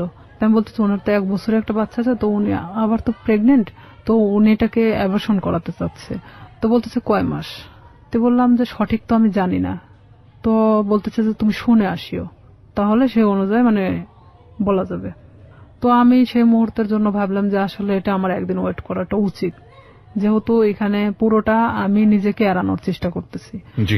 পরের দিন সকালে আবার যাই, যাওয়ার পরে বলতেছি যে আমার কাছে বলা হয়েছে 1.5 মাস। তো বলতেছে যে 1.5 মাস হলে আসলে তো আসলে এইভাবে তো এগুলো খুব সেন্সিটিভ একটা জিনিস, অনেক রিস্কি হয়ে যায়। তো থাক না, 1 বছরে যেহেতু বাচ্চা আছে এটা থেকে যাক, সমস্যা কি? তাই আমি বলতেছি আসলে আমার চাচাও তো খুব একটা ভালো দেখে না, তো ওই ক্ষেত্রে আসলে চাচি চাচ্ছে না যে বাচ্চাটা রাখুক। তো এখানে আমি বলতেছি না, আসলে আমাকে তো খুব জোর করে বলছে যে বাচ্চাটা সে রাখবেই না। তো সেখানে যদি আপনি পারতেন ওষুধটা দিলে উপকার হতো। তো আমি আসলে সেভাবে উৎসাহ দেখাচ্ছি না, কারণ এখানে দেখাতে গেলে দেখা যায় যে নিজেরটা একটু মানে বেশিটা বাড়ায় আসে। তখন আমি 2-3 বার রিকোয়েস্ট করার পরে তো বলতেছে যে আসলে এটা তো কোনো খুব হাই রিস্ক, তো প্রেগন্যান্সি থেকে থাকে তাহলে কি উনি নিশ্চিন্ত? তো বললাম হ্যাঁ নিশ্চিত যে প্রেগন্যান্ট উনি। ওষুধ আমাকে দিল, দেওয়ার পর বলতেছে এই ওষুধগুলো ওনাকে 4টা ওষুধে একসাথে খেতে বলবেন, 12 ঘন্টার মধ্যে এটা অ্যাবর্শন হয়ে যাবে, কিন্তু ব্লিডিং হতে থাকবে। এটা কিন্তু ওনাকে ব্লিডিংটা নিয়ন্ত্রণ করার জন্য তাকে কিন্তু ট্রিটমেন্ট নিতে হবে, আমাকে এই কথা বললো। আমার চিন্তা যে আমি খাওয়ার পরে যদি অ্যাবর্শন হয়ে যায় তারপর আমি মারা গেলে যাক, বাঁচি-মরি ওটার কোনো সমস্যা নেই। হ্যাঁ, আমি তখন চিন্তা করতেছি যে যেটাই হোক না কেন আমি যে কোনো ভাবে বোঝাতে পারবো তাদেরকে যেটা আমার নর্মালি এটা আমার হয়ে গেছে। তখন আমি বাড়িতে চলে আসি। বাড়িতে আসার পরে আমি এই জিনিসটা রাত্রেবেলা খাই। খাওয়ার পরে আমার ঠিক রাত 12টা 12:30টার দিকে আমার পেটে অনেক পেন করে, অনেক ব্যথা করতেছিল। আমি কিছুতে মানে ঠিক থাকতে পারতেছিলাম না। এদিকে আমি তো আমার একা এক রুমে থাকি, আমি অনেক কান্নাও করতেছিলাম, কিন্তু কারোকে আমি বুঝতে দিচ্ছিলাম না তাহলে কতটা কষ্ট পাচ্ছিলাম ওই মুহূর্তের জন্য। তারপরেও আমি বারবার শামীমরে ফোন লাগাচ্ছিলাম যে এখনো যদি ওকে আমি ফোনে পাই। ওকে আমি কোনো মতে ফোনে পাচ্ছিলাম না। ওকে ফোনে দিয়ে আপনি কি করবেন? ওকে তো আপনি লাভও করতেন না। আমার রাগ হচ্ছিল প্রচন্ড, যার কারণে আমি ওরে ফোন দিচ্ছিলাম। পরে এভাবে যখন রাত 12টা 12:30টার দিকে আমি বুঝতে পারি যে হয়তো আমার ইয়াটা হয়ে গেছে, তখন আস্তে আস্তে আমার ব্যথাটা কমে আসছিল। আমি যখন বিছানা থেকে উঠে দাঁড়াইছি আমার পুরো এতটাই ব্লিডিং হয়েছে যে বলা চলে যে অনেকটা, কথা বলতে পারতেছি না।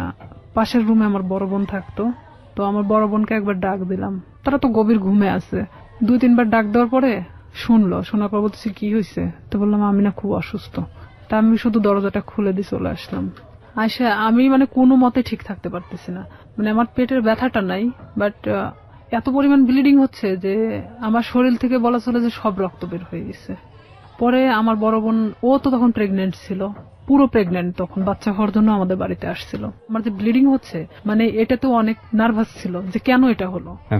তখন ও দৌড়ে গিয়ে মাকে ডাকে, মায়ের রুম থেকে মা উঠে আসে, আমার বাবা উঠে আসে, আমার ভাইও আসে। তখন আসে বলতেছে হঠাৎ এরকম কেন হলো। তো এইখানে আমি বললাম আমি জানি না, আমি তো ঘুমাচ্ছিলাম, হঠাৎ আমি এটা মনে হলো যে আমি বাথরুমে যাব, তো ওঠার পরে দেখি যে এই অবস্থা, কিন্তু কেন হয়েছে আমি বলতে পারি না। এই বলার পরে আমি অনেক থরথরে কাঁপতেছিলাম, কারণ আমার শরীরে কোনো রক্ত নাই। তখন আমি আমার মৃত্যুর 1 সেকেন্ড আগে আমি কারোর কাছে ছোট হতে চাচ্ছি না। আচ্ছা আচ্ছা। যে আমি কখনোই যে আমি যে রেপ হয়েছি এই কথাটা আমি কাউকে বলতে চাচ্ছি না, কোনো মতেই না। তখন আমার বড় চাচি আসে, আসার পরে সে বলতেছে যে ওর তো যেভাবে ব্লিডিং হচ্ছে তাতে তো ওকে বাঁচায় রাখা কঠিন হয়ে যাবে। তো আমার মা তো ডিম সিদ্ধ দিল, যে ডিম তো একটা শক্তিশালী জিনিস, দুধ ডিম আমারে খাওয়ানোর চেষ্টা করলো। তো আমি ওই মুহূর্তের জন্য খাইলাম, কারণ ওই মুহূর্তে আর আমার রুচিতে সমস্যা ছিল না। আমার যে একটা খাবার প্রবলেম ছিল, এই প্রবলেমটা তখন ছিল না। পরে আমাকে তো হসপিটালে নিয়ে যাইতে চাইলো, কিন্তু আমি কোনো মতে হসপিটালে যাচ্ছি না। যে আমি যদি হসপিটালে যাই, আর ওই যে ডাক্তারের থেকে আমি ওষুধটা নিয়ে আসছি, ডাক্তার বলতে ডিসপেন্সারি থেকে, সেই ডিসপেন্সারিটা ছিল ঠিক হসপিটালের গেটের সামনেই।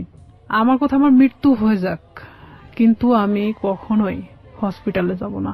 আমি এক কথায় আমার মাকে বোঝাচ্ছিলাম যে না, ওখানে গেলে আমাকে ইনজেকশন দিবে। আমি ওর সিরিঞ্জকে খুব ভয় পেতাম ছোট থেকেই।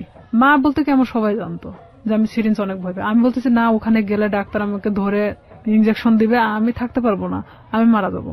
তার চেয়ে বরঞ্চ আমি এখানে মারা যাই। আমি কিছুতেই হসপিটালে যেতে ইচ্ছুক না। পরে এর মধ্যে এক ডাক্তারকে নিয়ে আসা হলো, আমার বাবা গিয়ে নিয়ে আসলো।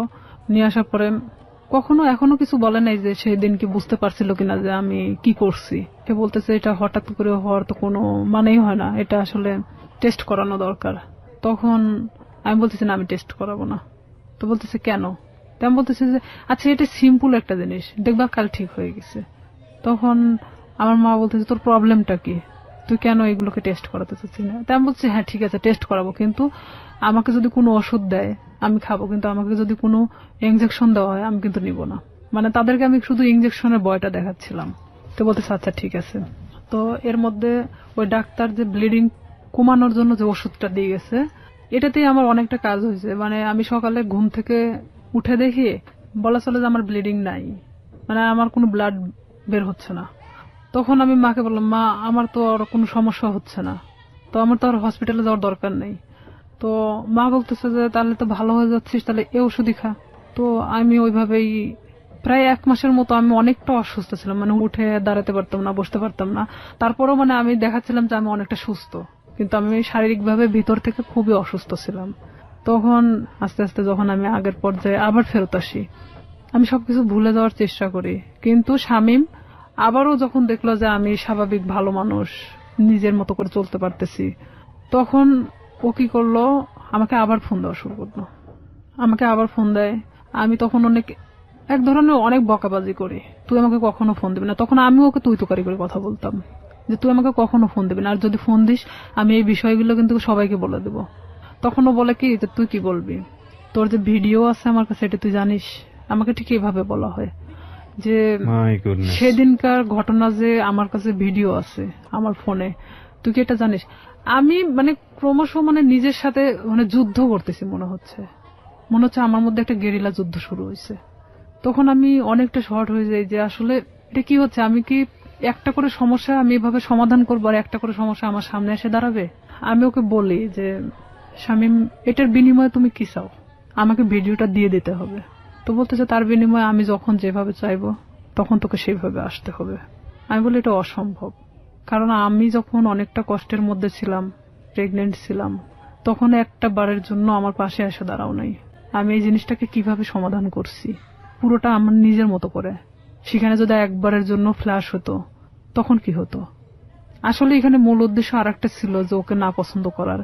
ওর অনেক মেয়ের সাথে সম্পর্ক ছিল, যেটা আমি জানতাম, আমার ভাই অনেক সময় গল্প করতো, যার কারণে ওকে আমি অ্যাকসেপ্ট করতাম না। তাছাড়া এত কিছুর মাঝখানে আমি ওকে অ্যাকসেপ্ট করাটাই স্বাভাবিক ছিল, কিন্তু আমি ওর ঘটনা জানতাম যে ও এরকমই মানুষের সাথে করে, যার কারণে আমি ওকে পছন্দ করতাম না। তখন ও বলে কি তুই যদি কালকে সকালে আমার বাসায় না আসিস আমি তাহলে তো কিন্তু এই ভিডিওটা দেখবি যে কালকে বিকেলবেলা সবার হাতে চলে গেছে। আমি একবার ভাবতেছিলাম যে আমি কি আমার ফ্যামিলিকে কথাটা জানাবো, আবার এটাও ভাবতেছিলাম যে এটা কিভাবে সম্ভব আমি এই কথাগুলো তাদেরকে বলবো। আর আমার লাইফে তো আমার অনেক বড় হওয়ার দরকার, যেখানে আমি থেমে যাবো এখানেই।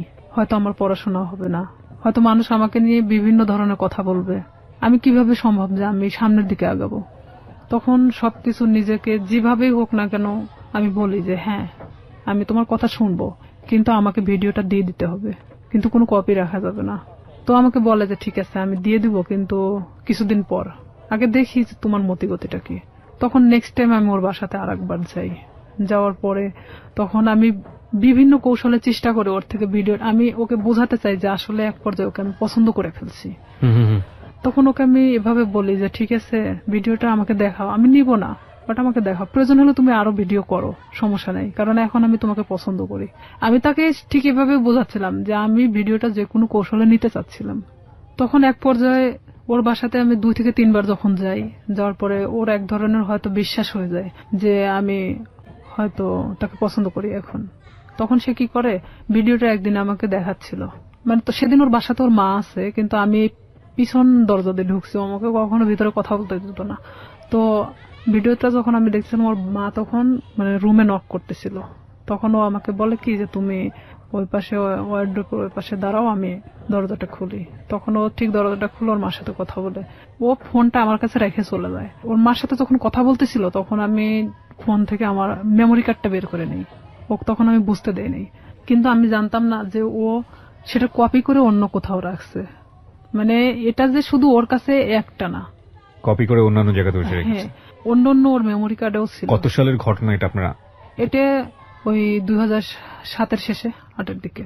2007 কিংবা 8 আমি যতদূর জানি যে আইসিটি যে নিয়ম নীতি বা আইন বা অ্যাক্ট সেগুলো কিন্তু হয়নি। হ্যাঁ, আইন সম্পর্কে অতটা আমার ধারণা ছিল না, আর আমি তো অনেক ছোট ছিলাম তখন, সাথে তখন আমি 8-এ পড়ি। রাইট, ওকে। কপিটা নিয়ে আসার পরে আমি ও তখন যখন মানে ফোনটা দেখছে যে ওর ফোনে মেমোরি কার্ড নাই, তখন আমি চলে আসার পরে দেখছে যে ওর ফোনে মেমোরি কার্ড নাই। তখন আমারে বলতেছে যে তুমি কি মনে করো নিজেকে খুব চালাক, আমাকে এভাবে বলতেছে। আমি বললাম কেন? তো বলতেছে যে তুমি মেমোরি কার্ডটা খুলে নিয়ে গেছো। আমি বললাম যে আমি তখন ঠিক এভাবেই বলি আমি এটার অপেক্ষাতেই ছিলাম। তো বলতেছে তুমি তোমার ধারণা কি করে হলো যে আমার কাছে একটা থাকবে, আমি যেটা তোমাকে দেখাচ্ছিলাম সেটা কপি ছিল, আমাকে এইভাবে বললো। ও কি সত্যি সত্যি ভিডিওটা করেছিল? হ্যাঁ ছিল। ওকে। তারপরে আমি ওটা নিশ্চিন্ত হওয়ার জন্য দেখলাম, এই মেমোরি কার্ডটা আমার ফোনে তুললাম, তুলে দেখি যে হ্যাঁ সেই দিনের যে ধস্তাধস্তির ঘটনাটা ছিল সেটাও পুরোটাই ওর প্ল্যান মাফিক ছিল। ওকে। তখন ওর ফোনটা যে ওর ওয়ার্ড্রোপের উপর মানে ভিডিও হচ্ছে এটা আমি জানতাম না তখনকার জন্য। তখন আমি যখন মেমোরি কার্ডটা বাথরুমের মধ্যে ফেলে দেওয়ার পর আমি ভাবি যে এটা নিশ্চিন্তে শেষ। কিন্তু যখন আমাকে ফোন দিয়ে কথাগুলো বলা হয় যে তুই কি জানিস যে এটার আর একটা কপি আছে, তখন আমি না অনেকটা আবার হয়ে যায় যে আমি এখন এর প্রতি আবার কিভাবে বিশ্বাস ধরাবো। আর না হলে তো সে আমাকে এভাবেই ব্যবহার করতে থাকবে সারাটা জীবন। কারণ তখন আমি বলতাম যে তাহলে তুমি আমাকে বিয়ে করো, যেহেতু তোমার আমাকে দরকার, তাহলে তো আমি তোমাকে ছেড়ে চলে যাচ্ছি না। দেখুন, একটা মানুষ তার সামাজিক সম্মান বাঁচানোর জন্য কত বড় কত ভয়াবহ রকমের রিস্ক নেয়, অথচ আমরা একটা মানুষের সুযোগ পেলেই তার সামাজিক সম্মানকে জেনে না জেনে কিভাবে ক্ষতিগ্রস্ত করি। আমরা ফিরে আসবো প্রিয় শ্রোতা, মাত্র 4 মিনিটের বিরতি নিচ্ছি। 4 মিনিট পরে এই জীবন গল্পে আবারও ফিরছি, আশা করছি আমাদের সাথেই থাকবেন। ছিলাম রিয়া, আপনি যেটা বলছিলেন যে আপনি জানতে পারলেন যে আরো একটি কপি ওর কাছে আছে। হ্যাঁ, আমি তখন এটাই ভাবতেছিলাম যে তাহলে ওর প্রতি আমি আবার কিভাবে এই জিনিসটা বিয়ে করার প্রস্তাব দেই। তখন ও এরকম বলে যে না আমি পড়াশোনা করতেছি, তো এখন তো বিয়ে করা সম্ভব না, ফ্যামিলি থেকেও তো এখন বিয়ে দিবে না, বিয়ে করার দরকার নেই, তাহলে আমাকে কিসের দরকার, আমরা এভাবে সম্পর্ক চালায় যাই, সময় হলে বিয়ে করে নিব, এই কথা বলে। আমি বলি না, এটাতে আমি থাকতে পারবো না এভাবে, কারণ তুমি যখন চাইবা তখন আমি যাব, আর এভাবে আমারও তো একটা জীবন, আমি না কোনো সময় তো ধরা পড়ে যেতে পারি, আমার পড়াশোনা আছে। তখনও বলতেছে যে তুমি তোমার মতো চলবা, জাস্ট মাঝে মধ্যে আমার সাথে দেখা করবা।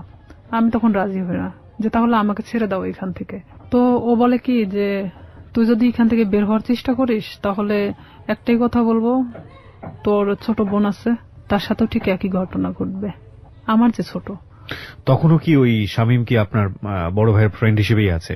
হ্যাঁ, তখনও আছে। তো আমার ফ্যামিলি তো তখনও জানতো না যে তার সাথে আমার সম্পর্ক এরকম চলতেছে। তখন ঠিক 1 বছরের মাথায় এসে আমার ফ্যামিলি জানে যায়। কিভাবে জানলো, মানে আমি যে ফোনে কথা বলতাম, শামীমের নাম্বারটা আমার ফোনে অন্য নামে সেভ করা ছিল, একটা মেয়ে নামে সেভ করা ছিল, মেয়েদের নামে। আমি ফোনটা রেখে গোসল করতে যাই, আমাদের তো বাড়িটা নদীর পাশে, তো নদীতে গোসল করতে যাই, তখন আমার বড় বোন ফোনটা দেখতে দেখতে শামীমের নাম্বারটা, মানে সে দেখে ভাবে যে এই নাম্বারটা সম্ভবত আমার ভাইয়ের ফোনেও দেখছে। আচ্ছা, তখন আমার বোন এই নাম্বারটা নিয়ে এসে তার সাথে মানে অ্যাড করে। ওকে। আর এই নাম্বারটা এখানে একটা মেয়েদের নামে সেভ করা, তার মানেটা কি? তখন আমার বোনের মানে অলরেডি বাচ্চা হয়ে গেছে, 7 দিন না 8 দিন বয়স। তো সেখানে ও যখন ভাইয়ের সাথে ডিসকাস করে এই বিষয়টা নিয়ে যে নাম্বারটা কার, তখন দেখছে যে এটা শামীমের নাম্বার। তখন আমি যখন বাড়িতে আসি গোসল শেষ করে চেঞ্জ করার পরে আমার ভাই আমাকে ডাকে, সে কিন্তু আমার সাথে কথা বলে না, ডাকতে বলতেছে যে এই নাম্বারটা কার। তখন এক পর্যায়ে আমি মনে চুমকে উঠি, প্রশ্ন করতেছে কেন। তখন আমি না চুপ মারে তাকায় আছি, তখন বলতেছে যে নাম্বারটা কার। তাই আমি বলতেছি শামীমের। তো বলতেছে যে শামীমের নাম্বার তোর ফোনে কেন? বুঝলাম তোর ফোনে আছে, কিন্তু অন্য একটা নামে কেন? তখন মানে আমি কোনো কথা বলতে পারি না, চুপচাপ দাঁড়ায় আছি। আমার ভাই আমার একটা থাপ্পড় মারে, এমন ভাবে মারে আমার মানে এই গালটা ফাটে রক্ত বের হয়ে যায়। বড় ভাই? হ্যাঁ। তখন আমার মা ধরার পরে বলতেছে যে মারামারি বাদ দিয়ে আসলে ঘটনাটা কি হয়েছে সেটা জানে। তখন আমার মা আমাকে জিজ্ঞেস করলো যে তার সাথে তোর কিসের সম্পর্ক। তো আমি তাদেরকে বললাম যে সে আমাকে পছন্দ করে, আমিও তাকে পছন্দ করি। ঠিক ব্যাপারটা নর্মালি বলে দিলাম। আসলে কি পছন্দ করতেন? এক পর্যায়ে এই 1 বছরের মধ্যে তার সাথে আমি এভাবে থাকতে মানে পছন্দ হয়ে গেছে যে আমি তো তাকে, সে আমাকে ছাড়তেছে না আর আমিও তার থেকে বের হতে পারতেছি না। তো আমি জানতাম যে আমার লাইফটা এভাবেই চলবে যতদিন হয়তো এখান থেকে সে আমাকে মুক্তি না দিচ্ছে কিংবা আমাকে বিয়ে না করতেছে। আর আমি তখন থেকে এটাই চিন্তা ভাবনা নিয়ে নিলাম যে যেভাবেই চলুক না কেন, যতদিন নিজের পায়ে মানে নিজে না দাঁড়াতে পারতেছি আমি প্রতিবাদ করব না এটা নিয়ে। তখন আমার ভাই আমাকে অনেক মারার পরে বলতেছে তুই জানিস ওর সম্পর্কে? আমি বললাম যে হ্যাঁ আমি জানি। তো বলতেছে যে কি জানিস তুই? তো বলতেছি যে ও যে অনেক মেয়ের সাথে সম্পর্ক ছিল কিন্তু এখন তো নাই, ও আমাকে সবকিছুই বলছে। তো বলতেছে যে ওর যে এখনো রীতা নামে একটা মেয়ের সাথে সম্পর্ক আছে তুই জানিস? তাই আমি বললাম যে হ্যাঁ আমি জানি, আমি কিন্তু কিছুই জানি না, তারপর আমি স্বীকার করতেছি যে হ্যাঁ জানি। তো বলতেছে যে তোকে কি বলছে? তাই আমি বললাম যে হ্যাঁ তার সাথে নাকি সম্পর্ক ছিল এখন নাই। তো বলতেছে ও যে গত পরশুদিনও আমার সাথে গিয়ে দেখা করে আসলো রীতার সাথে, তোকে এই কথাটা বলছে? আমার ভাই কিন্তু নর্মালি আমাকে এভাবে জিজ্ঞেস করতেছে। তাই আমি বলতেছি হ্যাঁ আমাকে বলছে। তো আমি আসলে তাদের মধ্যে তাল পাকায় দিচ্ছিলাম এরকম যে শামীম যদি আমাকে বলে থাকে তাহলে রীতার সাথে কেন সম্পর্ক? তাহলে শামীম আমার সাথে তাহলে এ ধরনের কি ধরনের খেলা খেলতেছে? তখন আমার ভাই বলে যে তুই আরো একটা বিষয় শুনে রাখ, শামীমের সাথে তুই সম্পর্ক রাখিস না। যতই আমি তোকে মারধর করে যাই করি না কেন, তারপরেও তুই আমার বোন। ও আমাকে মারার জন্য তোকে বেছে নিছে। আমি বললাম কেন? তো বলতেছে যে একটা বিষয় নিয়ে ওর সাথে আমার গন্ডগোল হয়েছে, যার কারণে ও আমাকে এমন ভাবে মারতে চাচ্ছে যেটা মৃত মানুষের চেয়েও অন্যরকম একটা ইয়া। তো এখন আমি বলতেছি যে হ্যাঁ সেটা বিষয় আমি জানি, মানে এক কথায় আমি সবকিছু স্বীকার করতেছি যে আমি জানি। তখন এক পর্যায়ে আমি শুয়ে শুয়ে এটা ভাবতে থাকি যে আসলে আমার ভাইয়ের সাথে কি ঘটছে তারা। তখন আমি শামীমরে ফোন লাগাই বলি যে শামীম ভাইয়ের সাথে তোমার প্রবলেমটা কি? তো বলতেছে কি না তো কোনো প্রবলেম নেই। তাই আমি বললাম যে ভাই তো তোমার আমার বিষয় জানে গেছে, তো এইখানে এখন আমার মনে হয় যে বলে দেওয়াটা উচিত সবকিছু। তো বলতেছে যে না বলো না, এখানে সমস্যাটা হলো কি আমি তো পড়াশোনা করি, এখন যদি আমি তোমাকে বিয়ে করি, ও তখন এখন এক ধরনের নর্মালি মানে কথা বলতেছে, তোমাকে যদি আমি এখন বিয়ে করি তাহলে আমাকে কিন্তু গার্মেন্টসে থাকা ছাড়া উপায় হবে না, কারণ আমার ফ্যামিলি তোমাকে কখনোই মানে নেবে না। তারা চায় যে তার ছেলেকে বিয়ে দিবে একটা চাকরিজীবী মেয়ের সাথে।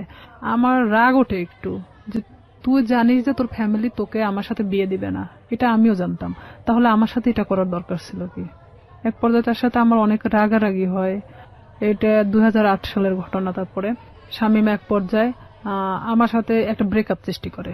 সে চাচ্ছিল যে আমি তার থেকে দূরে সরে যাই, আর আমিও তখন এক পর্যায়ে চাচ্ছিলাম যে আমি যে কোনো মূল্য ওকে চাই।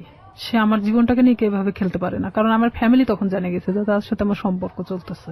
তখন এক পর্যায়ে আমি আমার ফ্যামিলির সাথেও যুদ্ধ করি, আর এদিকে ও আমাকে কিন্তু যতটাই ভালোবাসুক না কেন আমার ফ্যামিলি থেকেও দূরে সরায় দিছে। দেখা যাচ্ছে আমার ফ্যামিলির বিষয়ে অনেক কথা বলে যে তোমার ভাই আমার থেকে দূরে সরানোর জন্য তোমাকে এই ধরনের হয়তো খারাপ কথা বলে আমার সম্পর্কে। তো আমি দেখতাম যে অবশ্যই আমার ভালোবাসার সম্পর্ক ফাটল ধরানোর জন্য তারা হয়তো এই ধরনের তার খারাপ বিষয়গুলো তুলে ধরে। তো এক পর্যায়ে আমার ফ্যামিলির সাথে কথা বলা বন্ধ করে দেই আমি। 2011 সালে ওর সাথে আমার ফুললি ব্রেকআপ হয়ে যায়, মানে ওর সাথে আমার কোনো প্রকার যোগাযোগ নেই। আর হঠাৎ করে মানে ও ফোন টোন অফ করে দিছে, কোনোভাবে খুঁজে পাওয়া যাচ্ছে না, মানে আমি অন্তত ওকে খুঁজে পাচ্ছি না। এক পর্যায়ে এলাকার এর মধ্যে সবাই জানে গেছে যে শামীমের সাথে আমার সম্পর্ক, কিন্তু এই যে পূর্বে যে ঘটনাটা, যে সম্পর্কটা সৃষ্টি হলো কোথা থেকে, এটা কিন্তু কেউই জানতো না। ব্রেকআপের পরে আমি দিশেহারা হয়ে যাই যে আমি এখন কি করব। তখন এর মধ্যে 2010 সালে তো আমি এসএসসি পাস করছি। অলওয়েজ সময় নিয়োগপত্র দেখে থাকি যে কখন কোথায় নিয়োগ দিচ্ছে। এক পর্যায়ে দেখি যে হ্যাঁ পুলিশে নিয়োগ দিচ্ছে, কিন্তু আমার বয়স হয়নি, 18 বছর পূর্ণ হয়নি। দিশেহারার মতো আমি একজন ঘুরি, এবং ঘুরতে ঘুরতে এক পর্যায়ে আমি ভাবি যে না, আমার একমাত্র এখন বাঁচার উপায় আমার নিজেকে চালানোর মতো একটা লাইফ তৈরি করতে হবে। 2012 সালের সেপ্টেম্বরের দিকে একটা নিয়োগ হয় পুলিশ ডিপার্টমেন্টে। এর মধ্যে কিন্তু শামীমের সাথে আমার কোনো প্রকার যোগাযোগ নেই, কোনো প্রকার সম্পর্ক নাই আর। ওকে, কিন্তু মনের মধ্যে ভয়টা কাজ করে, না জানি কখন ভিডিওটা পাবলিশ করে দেয়, তাই কি? নাকি ও ভিডিওটার বিষয়টাও ছিল। আর একটা কথা যে এক পর্যায়ে আমি ওকে ভালোবেসে ফেলছিলাম। আর একটা বিষয় যে আমার এটা চিন্তা ছিল যে তুই যদি ভিডিওটা ফ্ল্যাশ করিস, অন্তত আমি তোর গলায় ঝুলে যাব। আমি জানতাম যে তারপরে পাবলিসিটিতে এটা দেখাবে না। ঠিক আছে, তো ওর গলায় ঝুললে আমার কোনো আপত্তি নাই, ও যদি করে তো করবে। আমি পুরোটাই এখন ওর গলায় ঝুলার জন্য মানে প্রস্তুত। এই জন্যই বলি জীবন নাটকের চেয়েও নাটকীয়। আমরা যে সরল রৈখিক চিন্তাটা করছিলাম, চিন্তা করে দেখুন এই যে ভিডিওটা নিয়ে স্বাভাবিকভাবে আমাদের যে চিন্তাটা, এবং এই চিন্তার সাথে ওর চিন্তারও একটা মিল আমরা পাচ্ছিলাম, কিন্তু কিভাবে এটা টুইস্ট করলো। হিন্দি সিরিয়াল আসলে দেখার দরকার নাই। আমার মনে হয় যে নিজের এক একটা এরকম জীবন গল্প যদি জানা যায়, এটা সিরিয়ালের চেয়ে অনেক ভয়াবহ কিছু। ওকে, এটা ভাবতেছি যে ওর গলায় ঝুলে দেবো। তখন ও চাচ্ছে কি যে ভিডিওটা আমি কখনো ফ্ল্যাশ করবো না। ও নিজেই মানে ভিডিওটাকে শেষ করে দিছে, এমনকি আমার নাম্বার টাম্বার সবকিছু ওর থেকে শেষ করে দিছে। এক পর্যায়ে ওর নাম্বার টাম্বার যখন সব চেঞ্জ করে নিছে, তখন তো ওর সাথে কোনো যোগাযোগের কোনো ইয়ে নাই আমার। আমি তখন দিশেহারা একটা যে আমাকে এখন আমার লাইফের দিকে আগাতে হবে, যেভাবে হোক আমি একটা সরকারি চাকরি করব। 2012 সালে যখন এই সেপ্টেম্বরের দিকে এই নিয়োগটা হয়, আমার ভাই চাচ্ছিল না যে আমি পুলিশ ডিপার্টমেন্টে আসি, কারণ ও অনেক আগেই কিন্তু ডিপার্টমেন্টে যোগদান করছে। আমার ভাই না চাওয়ার কারণ একটাই, সে চাচ্ছিল যে আমি যদি পুলিশে ঢুকি নিশ্চিত আমি শামীমকে বিয়ে করব। আর আমার ভাই কোনো মতেই শামীমকে মানে নিতে পারতেছিল না। তাতে আমাকে ত্যায্য করতে তারা রাজি আছে, কিন্তু শামীমকে কোনো মতে তারা মানতেছে না, কারণ ও এর আগেও আমার ভাইয়ের জানা মতো অনেক মেয়ের সাথে এই ধরনের ঘটনা ঘটাইছে। কিন্তু আমার সাথে কি ঘটনাটা ঘটছে এটা তো আমার ফ্যামিলির এমনকি কেউই জানতো না। তখন আমার বাবাকে বললাম যে অমুক দিন তো নিয়োগ, তা আমি তো দাঁড়াতে চাচ্ছি। তো আমার বাবা বলতেছে যে আমার ভাইয়ের নাম তো বলতেছে পছন্দ করে না, আর এটা যদি আমি দাঁড়াতে সম্মতি দেই তাহলে দেখা যাবে যে এটা নিয়ে অনেক বাড়িতে এক ধরনের মারামারি শুরু হয়ে যাবে। তাই আমি বললাম যে যা হয় হবে, আপনি যদি আমাকে টাকা দেন দিবেন, না দিলে আমি এমনিতেই যাব, কারণ আমার তো কোনো লোক ধরা নাই, আমি শুধু যাবো এই টাকাটাই চাচ্ছিলাম। তখন আমার বাবা আমাকে 2000 টাকা দেয়, আমি ওই টাকা নিয়ে পাবনা চলে যাই দাঁড়াতে। এক ইয়েতে আমাকে সিলেক্ট করে, কারণ আমি 5 ফিট 9 ইঞ্চি আর আমি একটা স্ট্রং বডির মানুষ। তো দেখার পরে আমাকে সবার পিছন থেকে নিয়ে যাওয়া হয়, ওখানে মাপে ওয়েটে সবকিছু দেখে আমি ঠিক হই। মেডিকেলেও দেখা যাচ্ছে আমার কোনো প্রকার সমস্যা নাই। যাই হোক, চাকরিটা হয় আপনার শেষ পর্যন্ত? হয়। তারপরে আমার চাকরিটা হয়, ওখান থেকে আমি বাড়িতে আসি। বাড়িতে আসার ঠিক আধা ঘন্টা 1 ঘন্টা পরে আমার ফোনে ফোন আসে একটা আনোয়ার নাম্বার থেকে। ফোন আসার পরে ওটাই ছিল শামীমের নাম্বার। তখন শামীম আমাকে বলতেছে যে শুনলাম তোমার নাকি চাকরি হয়েছে। তো আমি বললাম হ্যাঁ। তো আমি বললাম যে এতদিন পর আমাকে আবার খোঁজ নেওয়া। তো বলতেছে আসলে আমি অনেক সমস্যার মধ্যে ছিলাম, আমার প্রত্যেকটা ফোন আমার ফ্যামিলি কারে নিছিল। মানে এটা কিন্তু পুরোটাই মিথ্যা কথা। আমি জানতাম, জানা সত্ত্বেও মানে আমি ওর সাথে আবারও কথা বলতে থাকি। ভালো লাগে আপনার? হ্যাঁ, যেহেতু আমি ওকে মনে প্রাণে চাচ্ছিলাম, আমি আবারও ওর সাথে কথা বলতে থাকি। আমি এর মধ্যে ট্রেনিং এ চলে যাই, ট্রেনিং শেষ করি, ডিস্ট্রিক্টে যখন জয়েন্ট করি। এর মধ্যে ব্যারাক সিস্টেম, ব্যারাকে কিন্তু আমরা একটা ব্যারাকে অনেক মানুষ থাকি, সেখানে আপনি ফোন এখানে রেখে যেতে পারেন, বাথরুমে যাচ্ছেন, কোন একটা কাজে বাহিরে যাচ্ছেন, ফোনটা রেখে গেছেন। তো এখানে আমার পাশের বেডের একটা মেয়ে এই শামীমের নাম্বারটা নিছে, আমি জানতাম না।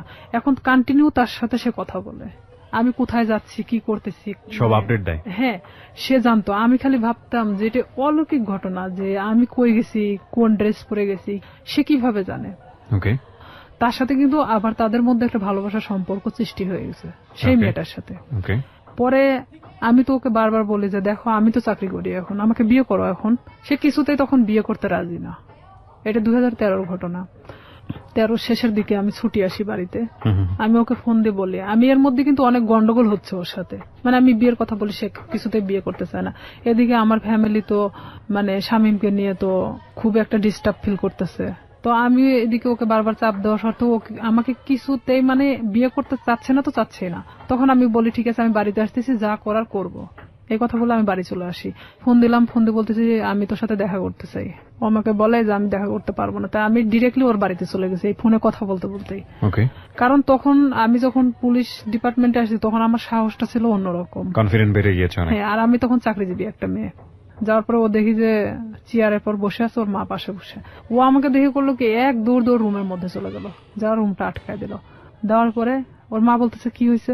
ওর মারা সবাই তো জানতো আমার সাথে সম্পর্ক আছে। বলতেছে কি হয়েছে, তোমার প্রবলেম কি। আমাকে কিছুতেই ওই ঘরের দিকে আগেতে দিচ্ছে না। আমি বললাম যে আপনার ছেলেকে জিজ্ঞেস করেন, সে আমার সাথে কেন এরকম করতেছে। আপনারা জানেন, আমার ফ্যামিলি জানে, সবাই জানে যে তার সাথে আমার সম্পর্ক, তাহলে কেন আজকে ও অস্বীকার করতেছে। তো বলতেছে এটা তোমার ব্যাপার, কিন্তু আমার বাড়িতে কোনো সিক্রেট চলবে না। এটাও ঠিক, তাদের তো কোনো বিষয় না, তারাও তো আমার সাথে বিয়ে দিতে চায় না। তখন আমি নিরুপায় হয়ে ওখান থেকে বের হয়ে চলে আসি। আসার পর বাড়িতে আসার পরে আমি অনেক অসুস্থ হয়ে যাই। এক পর্যায়ে আমাকে হসপিটালে নিয়ে যায়, স্যালাইন চলতেছে। এর মধ্যে আমি যে ডিস্ট্রিক্টে চাকরি করতাম ওখান থেকে একটা মেয়ের ফোন আসে, আমার পাশের বেডের একটা মেয়ের ফোন আসে। বলতেছে যে শামীম কোথায়। তাই আমি বলতেছি শামীম কোথায় মানে। তো বলতেছে যে হ্যাঁ, জিজ্ঞেস করলাম। তাই তো বললাম যে জানি না ও কই আছে। তো বলতেছে যে ও কিন্তু এখানে আসছে অমুকের সাথে দেখা করতে। তাই আমি বললাম আপনি কই থেকে জানলেন। তো বলতেছে আমি ওর সাথেই ছিলাম, আমাকে নিয়ে গেছিল, কিন্তু ও জানে না যে আসলে আমি তাকে চিনি। কারণ চিনার কারণ হলো তার ছবি আমি তাকে দেখাইছিলাম। তা আমি তখন ওরে ফোন দিলাম, কিছুতেই ফোন ধরে না। পরের দিন ও আমার ফোনটা ও নিজে থেকে ব্যাক করছে। ব্যাক করার পর আমি বলতেছি তুই ওখানে গেছিস কেন। তো বলতেছে যে আমি আসছিলাম এমনিতেই একটা কাজে, তাই ভাবলাম যে ওই আপুরে কিছু বলে যাই তোর সম্পর্কে, তুই আমার সাথে এরকম করতেছিস। পরে এখানে ঘটনাটা হলো সেই মেয়েকে একটা শপিং ব্যাগ দেওয়া হয়েছিল, ব্যাগের মধ্যে অনেক কিছুই ছিল। সেটা কিন্তু তারা আবার যে রুমে দেখাইছে, কিন্তু তারা মানে যে দেখাচ্ছে সে কিন্তু জানতো না যে তার পাশের বেডের আর একজন তাকে চেনে। তো আমি যাওয়ার পরে এটা নিয়ে তাকে আমি ফোর্স করলাম যে কেন আপনি তার থেকে জিনিস নিলেন, এটা সেটা বলার পরে তার সাথে এক পর্যায়ে ঝগড়া হয়ে যায়। ভাঙনটা এভাবেই শুরু হয়ে যায়। তার থেকে মানে আমার একটা ঘৃণা জন্মে যায় যে আমি স্ট্যান্ড থাকা শর্তেও সে অন্যজনের সাথে সম্পর্ক করে। তাহলে আমার ভাইয়ের কথাটাই সত্যি ছিল। তখন আমি একটা বাস্তবের সম্মুখীন চলে আসি। আমি তখন আস্তে আস্তে তাকে ভুলতে থাকি। এর মধ্যে যে যতটা ঘটনাই গেছে না কেন পুরোটাই খালি ব্রেকআপের দিকে গেছে, মানে গন্ডগোল, সম্পর্কটা ভেঙে দেওয়ার এক ধরনের। এর মধ্যে ওই জেলারই এক থানাতে আমার পোস্টিং হয়। ও ক্রমশ আমাকে এভাবে জিজ্ঞাসা করে তোর কার সাথে আজকে ডিউটি। আমি বলি যে অমুক স্যারের সাথে ডিউটি। ওখানে আমাদের তো শিডিউল বাই ডিউটি হয়। দেখা যাচ্ছে যে আপনার সাথে আমার বারবার ডিউটি হচ্ছে, এটা তো আর আমার দোষ না। ওটা কি তোর অমুক লাগে সেটা লাগে, মানে খারাপ ধরনের আমাকে কথা বলা হয়। আমি বলি দেখো উনি আমার অফিসার আর তার সাথে আমার ডিউটি হয়, এমন কিছু না। সম্পর্কটা তো আপনার ব্রেকআপের দিকে যাচ্ছে, মানে সম্পর্কটা তখনও ব্রেকআপ হয়নি। আবার জোড়া লাগে, আবার ধরেও না ছাড়েও না, এরকম একটা বিষয়, মানে একটা ঝুলন্ত অবস্থা। আবার তর্কাতর্কিও শুরু করে। তর্কাতর্কিও হয়, মানে যতটা সময় ভালো দিকে হয় ততটা সময় আবার খারাপ দিকেও। আমরা শেষের দিকে চলে আসবো প্রিয় শ্রোতা। গল্পটা কোথাকার গল্প, কোথায় গিয়ে দাঁড়িয়েছে একটু চিন্তা করে দেখুন। আমরা শেষের দিকে ফিরে এসে আপনাদেরকে একেবারে শেষ রিয়েলিটি যেটা সেটা জানাবো। এবং আবারও বলবো অনুমান করবেন না, কারণ জীবন গল্পে অনুমান আসলেই অপ্রয়োজনীয় এবং সেটা আসলেই শেষ পর্যন্ত মেলে না। ছোট্ট একটা বিরতি, তারপর ও আমাকে বারবার এরকম খারাপ খারাপ কথা বলে। তখন আমি বলি যে হ্যাঁ আমি ওকে পছন্দ করি, মানে এক কথায় বলে দেয় যে আমি ওই অফিসারকে পছন্দ করি, যে সে আমার থেকে তারপরও সরে যাক এখন। তখন সে কি করে আমার এলাকাতে গুজব ছড়াইকে আমি নাকি ওনাকে বিয়ে করছি, অথচ তার সাথে আমার কিন্তু কোনো প্রকার সম্পর্ক নাই। তখন সেই এলাকায় ছড়াই দেয় যে আমি নাকি এরকম আমাদের ডিপার্টমেন্টেরই একজনকে বিয়ে করছি। এই লোকও আস্তে আস্তে এই জিনিসটা জানা যায় যে সে এরকম বিয়ে করতেছে, কারণ তার সাথে আমি অনেক বিষয় নিয়ে ডিসকাস করতাম আগে থেকেই। তখন এই ব্যাপারটা এমন ভাবে দাঁড়ায় যায়, সে আমার এলাকার মধ্যে এমন ভাবে গুজব ছড়ায় দেয়। তখন ওর বিষয়ে আমি বাড়িতে এসে আমার ফ্যামিলিকে পুরো ঘটনা তখন বলি। বলার পরে আমরা থানাতে যাই। থানাতে গিয়ে আমাদের যে অফিসার আছে অফিসারের সাথে কথা বলে এটা বিষয়ে আমরা একটা পদক্ষেপ নেই। নেওয়ার পরে ও তো বাড়ি থেকে পালায় যায়। ওর ফ্যামিলির লোকজনও কেউ ছিল না, কারোকে ধরতে পারে না। পরে শামীমকে ফোন দেওয়া হয়, মানে স্যার ফোন দেয়, ফোন দিয়ে বলে থানায় আসার জন্য। তো সে এক কথায় যে সে নিরুদ্দেশে, জীবনেও মানে তাকে ধরা ছোঁয়ার বাহিরে, এক কথায় এরকম। আপনি কি মামলাটা করেন নাকি শুধুমাত্র মামলা হয়? জিডি করি। জিডি করেন আপনি? আচ্ছা। আমার কথা যে সে আমার জীবন থেকে সরে গেছে, চলে যাক, সমস্যা নাই, অন্যের উপর দোষ চাপাচ্ছে কেন? পরে সে আমার কাছে অনেক ফোন দিয়ে ক্ষমা টমা চায় যে আমি জীবনে তোমার লাইফ সম্পর্কে কিছু বলবো না, যা হয়েছে হয়েছে, তুমি ইয়েটা উঠায় নাও। তো একদিকে দেখা যায় যে ভালোবাসার ক্ষেত্রে আমি তুলেও দেই সেটা। পরে এটা নিয়ে যার কথা বললাম, যে অফিসারের কথা, এক পর্যায়ে সে আমাকে বিয়ে করতে চায়, যেটা সবাই জানে গেছে, ঠিক আছে আমি তোমাকে বিয়ে করব। সে কিন্তু ডাইরেক্ট সাব ইন্সপেক্টর। আমি জানতাম যে সে বিবাহিত না, সে এতদিনও আমাকে কিন্তু বলতো সে বিবাহিত না। ওকে, যেই ভদ্রলোকের কথা আপনি বলছেন তার সঙ্গে আপনার একটা রটনা চারদিকে হয়েছিল। চারদিকে মানে এটা শুধু শামীম ঘটাইছিল। ওকে, তো উনি রাজি হয়েছিলেন এক পর্যায়ে আপনাকে বিয়ে করার জন্য? রাজি হয়েছিলেন এইভাবে যে তার সাথে আমার এর মধ্যে কিছুটা মানে সম্পর্ক এভাবে গড়ে ওঠে যে শামীম যখন এভাবে ছড়াচ্ছিল তখন আমার ডিপার্টমেন্টাল দিক থেকেও ওই যে মেয়েটার সাথে ওর কানেকশন ছিল, সে আবার আমার ডিপার্টমেন্টে এভাবে ছড়াচ্ছে যে আমি তাকে বিয়ে করছি। তা আমার ডিপার্টমেন্টে অনেকেই জানতো যে আমি তাকে বিয়ে করে ফেলছি। তো সেখানে দেখা যাচ্ছে সে আমাকে এক কথায় বলে দেয় যে যেটা ঘটে গেছে তাহলে আমি তোমাকে বিয়ে করবো। ওকে, সো আপনি বিয়ে করেন এক পর্যায়ে? এক পর্যায়ে আমি তাকে আমার ফ্যামিলির অনুমতি নিয়ে বিয়ে করি। আমি বলি এটা আপনার জন্য একটা ভালোই প্রস্তাব ছিল আমি বলবো। আমার ফ্যামিলি বলে যে হ্যাঁ ঠিক আছে, পছন্দ হলে বিয়ে করাটাই ভালো হবে, যেহেতু এটা গুজব ছড়াই গেছে। তখন আমি তাকে বলে যে ঠিক আছে ফ্যামিলিগতভাবে আমরা বিয়ে করবো। সে বলে যে আমরা এখন এভাবে তো ছুটি পাই না, তা আমরা নিজে নিজে করে নিই, পরে আমরা ফ্যামিলিগতভাবে ইয়ে করে নেব।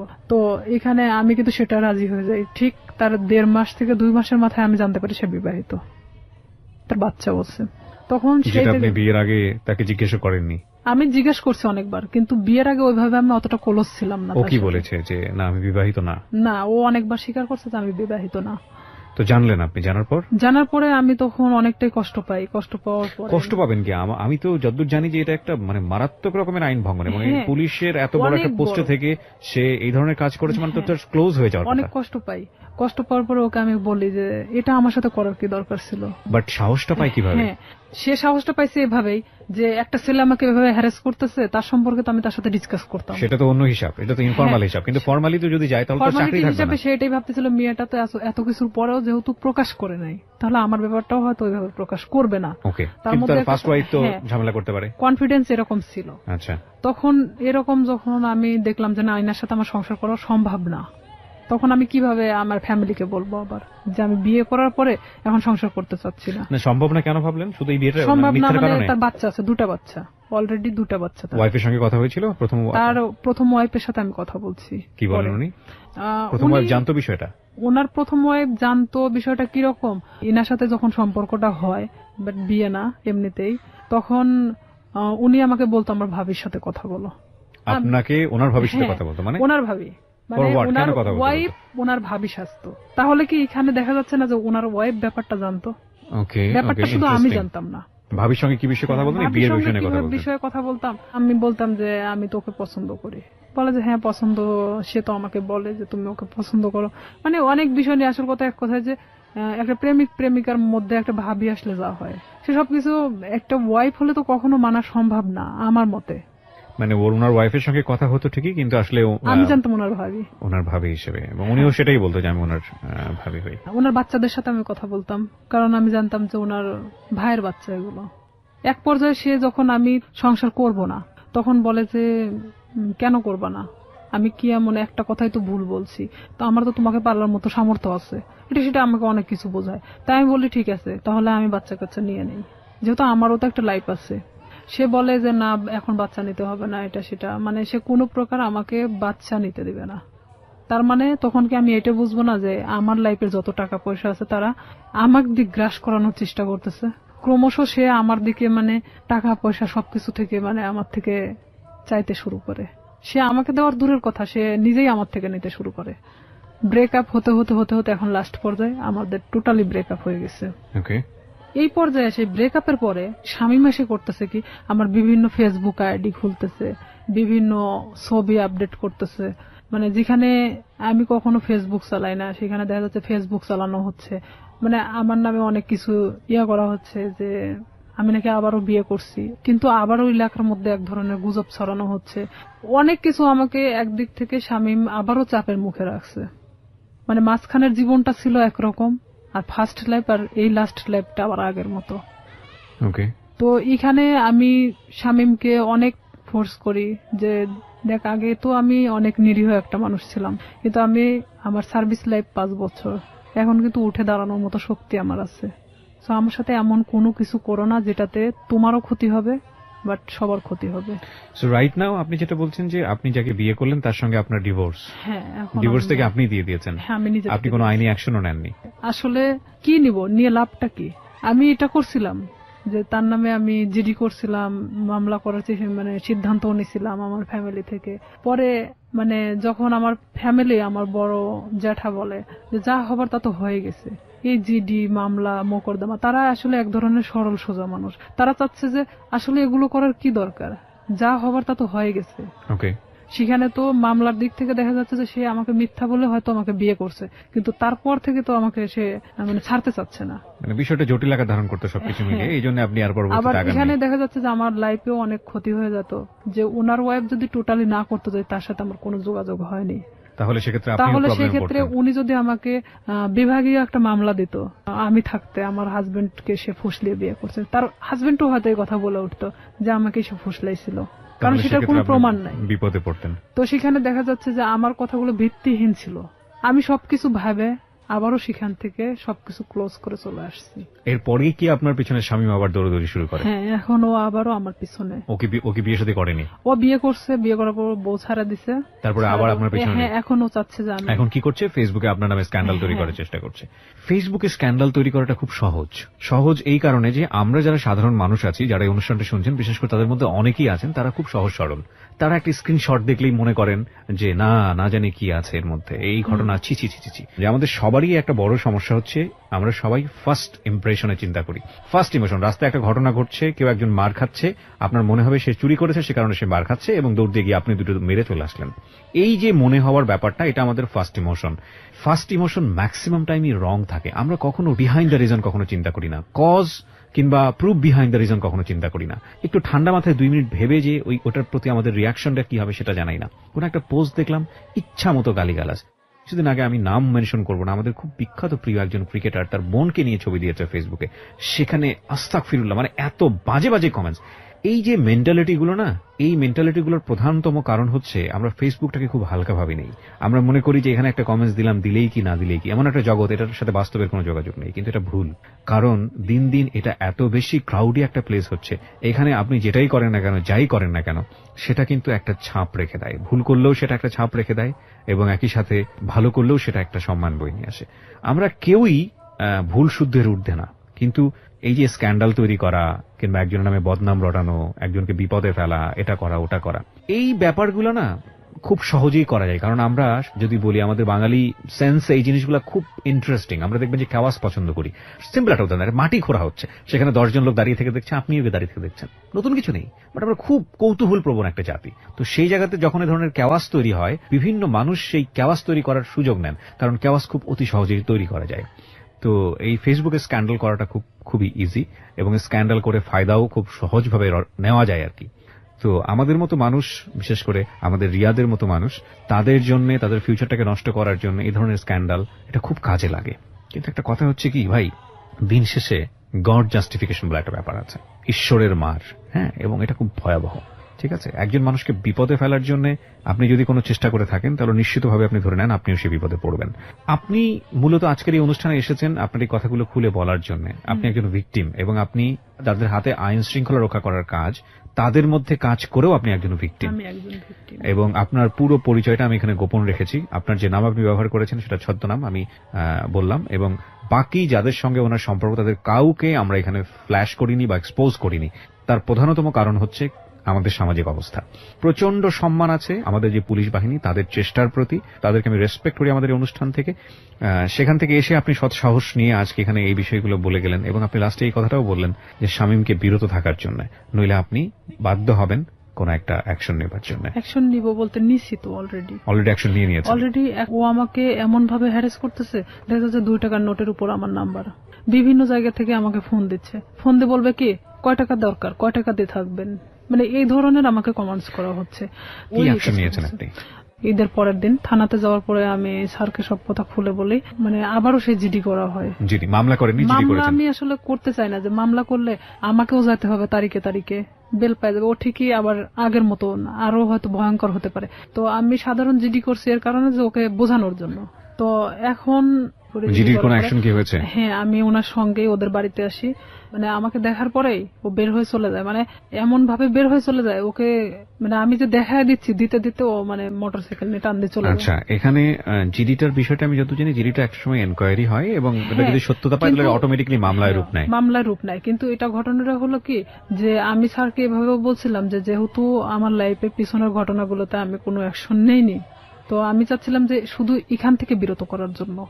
এখানে যেহেতু আমার ফ্যামিলি কিন্তু এখন আমার পাশে নাই, এক পর্যায়ে আমি ডিভোর্সের পরে পুরোটাই আমার ফ্যামিলি থেকে ভিন্ন আছি। তো কেউ যেহেতু আমার পাশে নাই, সেখানে তো আর আমার লড়াই করে কোনো লাভ নেই। আমি চাচ্ছি যে সে যেন আমাকে ডিস্টার্ব না করে, তাহলে তো আমি ফুললি আমার মতো জীবনযাপন করতে পারতেছি না। আমি আমার ফ্যামিলির উপর নির্ভরশীল না, আমি অন্য কারোর উপর। সবাইকে একটা বিষয় সতর্ক করছি, যারা আজকের এই অনুষ্ঠানটা শুনছেন, আমি জানি অনেকেই সতর্ক হবেন না, তারপরও 2-1 তো নিশ্চয়ই হবেন। সেজন্যই বলি, কোন ধরনের কোন ডকুমেন্টস বা কাউকে যদি আপনার মনে হয় যে আপনি তাকে হেয় করবেন, যে কোনো ভাবে হোক সামাজিকভাবে হেয় করবেন, সেই রকম কোন ডকুমেন্টস যদি পাবলিকলি আপনি ওপেন করেন, ফেসবুকে হোক বা অন্য যে কোনো কোথাও হোক, আপনি যদি ওপেন করেন without his or her permission, যাকে আপনি এটা ওপেন করছেন, যাকে আপনি এক্সপোজ করছেন, যাই করেন না কেন, আপনি যদি তার অনুমতি ছাড়া এটা করেন, সেটা কিন্তু আইসিটি অ্যাক্টে আপনার এগেইনস্টে খুব কঠিনতম একটা মামলা হয়ে যাবে। এবং আপনার কিন্তু কোনো জাস্টিফিকেশন নাই একটা মানুষকে, সে ভুল করুক বা অন্যায় করুক নাই করুক, তার কোনো প্রুফ দিয়ে আপনি সেটা ফেসবুকে একটা প্রচারণা চালাবেন। কারণ সামাজিক মর্যাদা যদি ক্ষতি হয়, সেই সামাজিক মর্যাদা ক্ষতির ঘানি কিন্তু আপনাকে টানতে হবে, এবং এগুলো কিন্তু নিয়ম আছে, আইন আছে। সুতরাং কোন ধরনের মন্তব্য করা থেকে শুরু করে, কাউকে হেয় করা থেকে শুরু করে, এবং ফেসবুকে এমন কোন কারো বিরুদ্ধে কোনো ডকুমেন্টস, সেটা প্রোপাগান্ডা ছড়ানোর জন্য হোক বা কারো বিরুদ্ধে কোনো ফায়দা নেবার জন্য হোক, যদি আপনারা কখনো এটা করে থাকেন কোনো মেয়ের বিরুদ্ধে, কোনো ছেলের বিরুদ্ধে, যার কোনো বিরুদ্ধে, তার মানে আপনি বিপদে আছেন। সুতরাং এটা প্লিজ করবেন না, কারণ সে যে কোনো মুহূর্তে আপনারা এই বিষয়গুলোকে ইস্যু করে আপনার এগেইনস্টে মামলা করতে পারবে। আপনারা যদি মনে হয় এরকম কাজ করে কাউকে সামাজিকভাবে হেয় করবেন, তাহলে মোদ্দা কথা হচ্ছে আপনি নিজে নিজের বিপদ ডেকে নিয়ে আসছেন। সুতরাং সচেতন হন। আজকে হয়তো রিয়া জিডি পর্যন্ত থেমে আছে, কিন্তু আমি বিশ্বাস করি বাংলাদেশের পরিবর্তন আসছে। অনেক রিয়া জিডির কথা চিন্তাও করবে না, তারা সরাসরি মামলা দিয়েই বসবে। এবং এসব বিষয়ে মামলায় কিন্তু বাংলাদেশ সরকার খুবই খুবই খুবই অ্যাক্টিভ। অনেক ধন্যবাদ, আপনি এখানে সাহস করে এসেছেন। আপনার মাধ্যমে একটা মেসেজ আমি আজকে সবাইকে দিতে চাইলাম, এবং সেটা মনে হয় অনেকেই পেয়েছেন। আমরা সবসময় একটা কথা বলবো যে একজনের জীবন গল্প আরেকজনের শিক্ষা হোক। কাউকে কোনোভাবেই ছোট করাটা আমাদের মূল উদ্দেশ্য নয়, এবং মূল টার্গেটটাই হবে সে যেই হোক না কেন, তাকে আলটিমেটলি, সে যত যদি ভিকটিমও হয়, সে যদি কাউকে অপরাধও করে, তাহলে তাকে সঠিক পথে নিয়ে আসা, এবং সেটা সুন্দরভাবে। একটা মানুষকে শাস্তি দেওয়াটাই মূল কথা নয়, একটা মানুষ যাতে শাস্তি না পায় তাকে সুন্দর করে বুঝিয়ে বারবার সেখান থেকে ফিরিয়ে নিয়ে আসা। উনি শামীমের ক্ষেত্রে সেটা করে যাচ্ছেন। শামীমকে শুধু একটা আজকের অনুষ্ঠান থেকে একটা কথাই বলার আছে, সেটা হচ্ছে it is the highest time. আমি জানি আপনি এই অনুষ্ঠানটা শুনতেছেন, আমি আপনাকে রিকোয়েস্ট করব, আমি জানি আপনি সমাজে অনেক ভালো কাজ করেছেন, হয়তো বা আপনি আপনার ব্যক্তিগত জায়গা থেকে, আমরা সেগুলোকে রেসপেক্ট করি। আপনি ওনার লাইফে যেভাবে লেগে আছেন, সেটা উনি যেটা বললেন সেটা যদি আমরা মেনে নেই যে সত্য, আমি জানি আপনাকে যদি বক্তব্য দিতে দিতাম তাহলে তো আপনার পক্ষ থেকে কোনো বক্তব্য ছিল, কিন্তু যেহেতু আপনারা স্বামী স্ত্রীর সম্পর্কে নাই, সুতরাং দুজনের জায়গা থেকে, ওনার জায়গা থেকে আমি যতটুকু সত্য নিয়েছি, এই জায়গা থেকে শুধু এতটুকুই বলার আছে, আপনি নিজেকে নিবৃত করুন, থামুন এখানেই, নইলে আপনার জন্য ভবিষ্যৎটা হয়তোবা সুখকর হবে না। কারণ উনি এরপরে হয়তো রেগে গিয়ে বড় কোনো স্টেপ নেবেন। আমরা চাই আপনারা সবাই ভালো থাকুন। আজকের মতো শেষ করছি প্রিয়